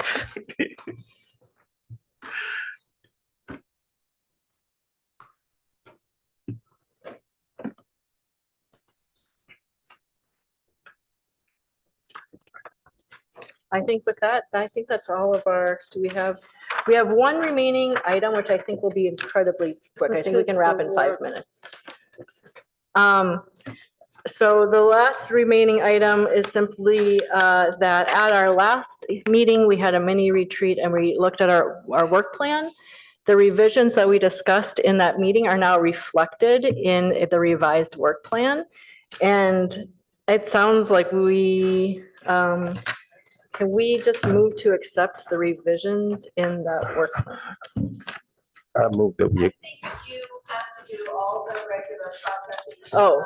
Oh, because public comment? Asking questions, opening up for public Okay. comment, and then going to discussion. in which you Okay, can- sorry. Right. Sorry, I lost my agenda. Okay, in that case, Microphone, please. Okay, then we'll move to public comment on the work plan.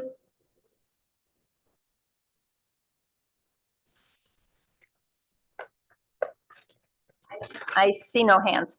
Great. Okay, then move to discussion of the work plan. And if you hang tight, I can pull up the draft and look at what we have changed and give you a quick overview of that. Just 1 second.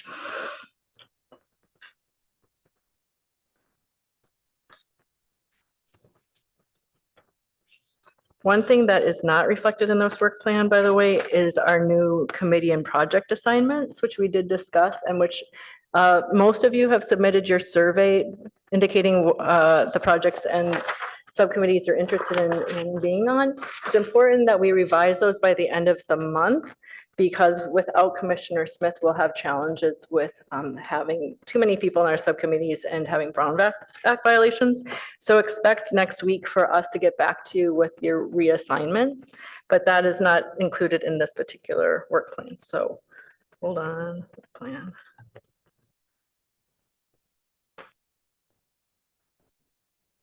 All right. 1 second.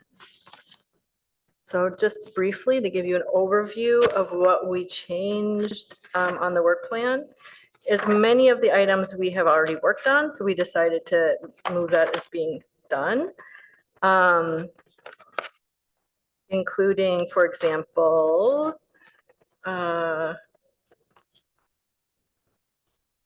so things that we took out of our work plan was having an HRC member, moving, being part of the youth advisory committee, because that work has already wrapped up.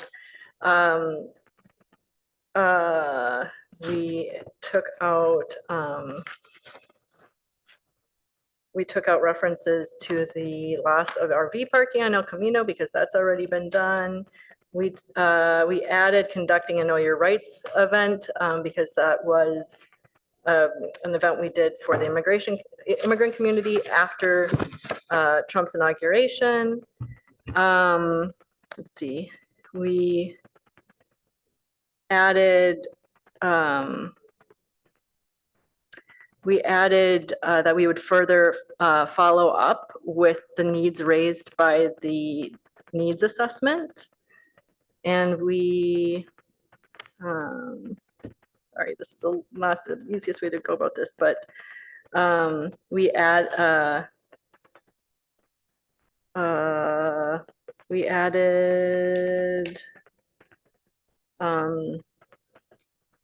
housing, adding housing programs that address the needs of equity and access to housing within the community. So basically the things we had talked about, things we've already done, we deprioritized and counted them as being done. There were new interests that have been added and we've added those, and that should be reflected. And then things that we've sort of deprioritized, we've removed. So those were sort of the 3 categories of changes that we talked about in the last retreat that should now be reflected. And I apologize, I don't really have a good play-by-play of what those were. Yes. Can I reiterate? Yes. My song, which is the RVs need to be prioritized. They need not to be removed. That problem is not going away. Sorry, it's not that it's going away, but the urgent need around El Camino was what we had originally had. So I think we need to use different language. Okay. I think we do. Hold on, let me look at it. But So we have continued participation by each as a high priority, continued participation on local RV dweller concerns committee. Yes, I'm there. Okay, yep, okay. But we need to let that be visible. It's really important. This families have children in our schools. Yep. Okay. Sorry, I think I misstated it when I said it. I think we had moved it from a different section into this section. But it's actually top under housing, economic justice and All development. right, and I'm doing the fraud. I don't know where that fits. Oh yeah, hold on, I think that's in here. Whatever. Sorry, it's in here. Whatever you need. It's in here, sorry, it's just, Fraud is listed under convene a community meeting presentation on fraud, and it's the first high priority under public safety. Thank you. Yep. Any other specific questions that I can help people look up while I've got this open? Yep, let's make a motion. I move that we accept the updated work plan. Can I second that motion? I'll second it. Great, thank you. All right, with that, let's vote. Commissioner Barr, Yes. Vice Chair Kraus, Yeah. Commissioner, Chair Simler, yes. Commissioner Smith, Yes. Commissioner Eberly, Yes. Commissioner Cosmo. Yes. Great, thank you. And with that, do we have any official reports or any work updates? Yes. We have two updates, which is the fraud seminar is now on April 23rd. It will be led by our captain from the police department. And the DA's office will have their people there. We're waiting for confirmation of an FBI participant, but the program is set and it will be at the Mitchell Community Center on the night of the April 23rd. Great, thank you. Yeah, done. Any other upcoming announcements? Chair, do we have an update on the childcare? Yes, at our next meeting, we will be having a listening session on childcare needs in our community, and as well as some policy experts will be joining us. Thank you, Commissioner Causey, for your help. And thanks so much for Minka for helping us connect to the childcare providers who will be joining us.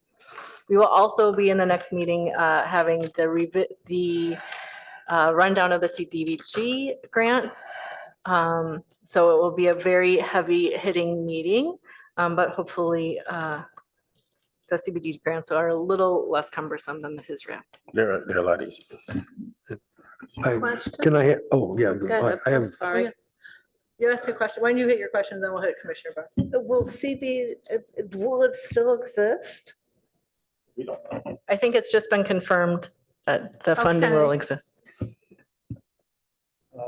We don't know the funding amount, and that's often not the case when it's brought to the HRC. The two subcommittee members, Commissioner Causey, Commissioner Barr, the planning department might say make a version A and a version B, depending on how much money the city actually gets. But often the money, they don't hear the exact money that they're going to get from HUD till after the HRC votes on it, or sometimes it's between the meeting and so forth. So they will provide more expertise next time. Thank you, sorry. Commissioner yeah, Barr. yes, I have a question. That there was a very important, a short article published in the Journal of the American Medical Association on January 21st is called Loneliness and Social Isolation Among U.S. Older Adults. And it is, I think, something highly relevant to our own community. My question is, a copyrighted article by the Journal of the American Medical Association, can I submit that to staff and have it posted on the website? Or is that a violation of copyright? That's for you to find out. If you send it to me, I will send it on to others, but you would need to find out. I don't have a clue. I don't have a clue either. Sorry. How about we take your recommendation to look it up ourselves, and that way we don't have to get you in any trouble. But you have access to Oh, the could you journal? send the title to Minka and she'll share the title with I us? can do the reference and the page number and the Yeah, volume number. perfect. Yeah, that's perfect. That'd be And then Okay. you don't have to worry about sending a copyrighted article. Because I think it's highly relevant to our own senior community, and the housing element that was passed by the city has a lot to say about those seniors. Okay, thank you. Wonderful. And thank you for keeping us up to date on the latest research. I have a quick report. Yes, great. Thank you, Commissioner Eberly. Thank you. So I met with utilities. Minka and I met with Carla Daly, Tom Ozen, and Lisa Billier. Billier. hopefully I said their names correctly. I had a great conversation with them. I learned a lot about utilities. And they highlighted some programs that they have that are needs-based. The rate assistance program, the project pledge, and efficiency programs. And I'm talking to them, hoping that they'll come and talk to the commission about utilities and the programs that they have. Yeah, so I'm working on that. Awesome. Can I make a request? They also talk about leaky water pipes. There was this really interesting article recently about how much water we're losing in Palo Alto. And not only is it an expense concern, it's also it's a climate change issue. Sounds like there are a lot of maintenance projects in the works. Great, thank you. One other thing I forgot to say, many of the commissioners here, we all attended the wonderful Ramadan Iftar, and it was a beautiful celebration. Wonderful. And the other thing I will note is that Commissioners Barr and Kraus joined me at the Know Your Rights event that we had Catholic Charities and the Asian Law Alliance present, as well as the public libraries. And it was well attended by many of the allies of our immigrant community, and it's spurring a follow-up event, not sponsored by intentionally not sponsored by the city, because there's some concern that perhaps the city branding may have intimidated some people from joining. So that will be at the Vineyard Church in April. The Know Your Rights for immigrant communities. I'll forward you the flyer. Yep. All right. And with that, I believe we can adjourn. Thank you all so much.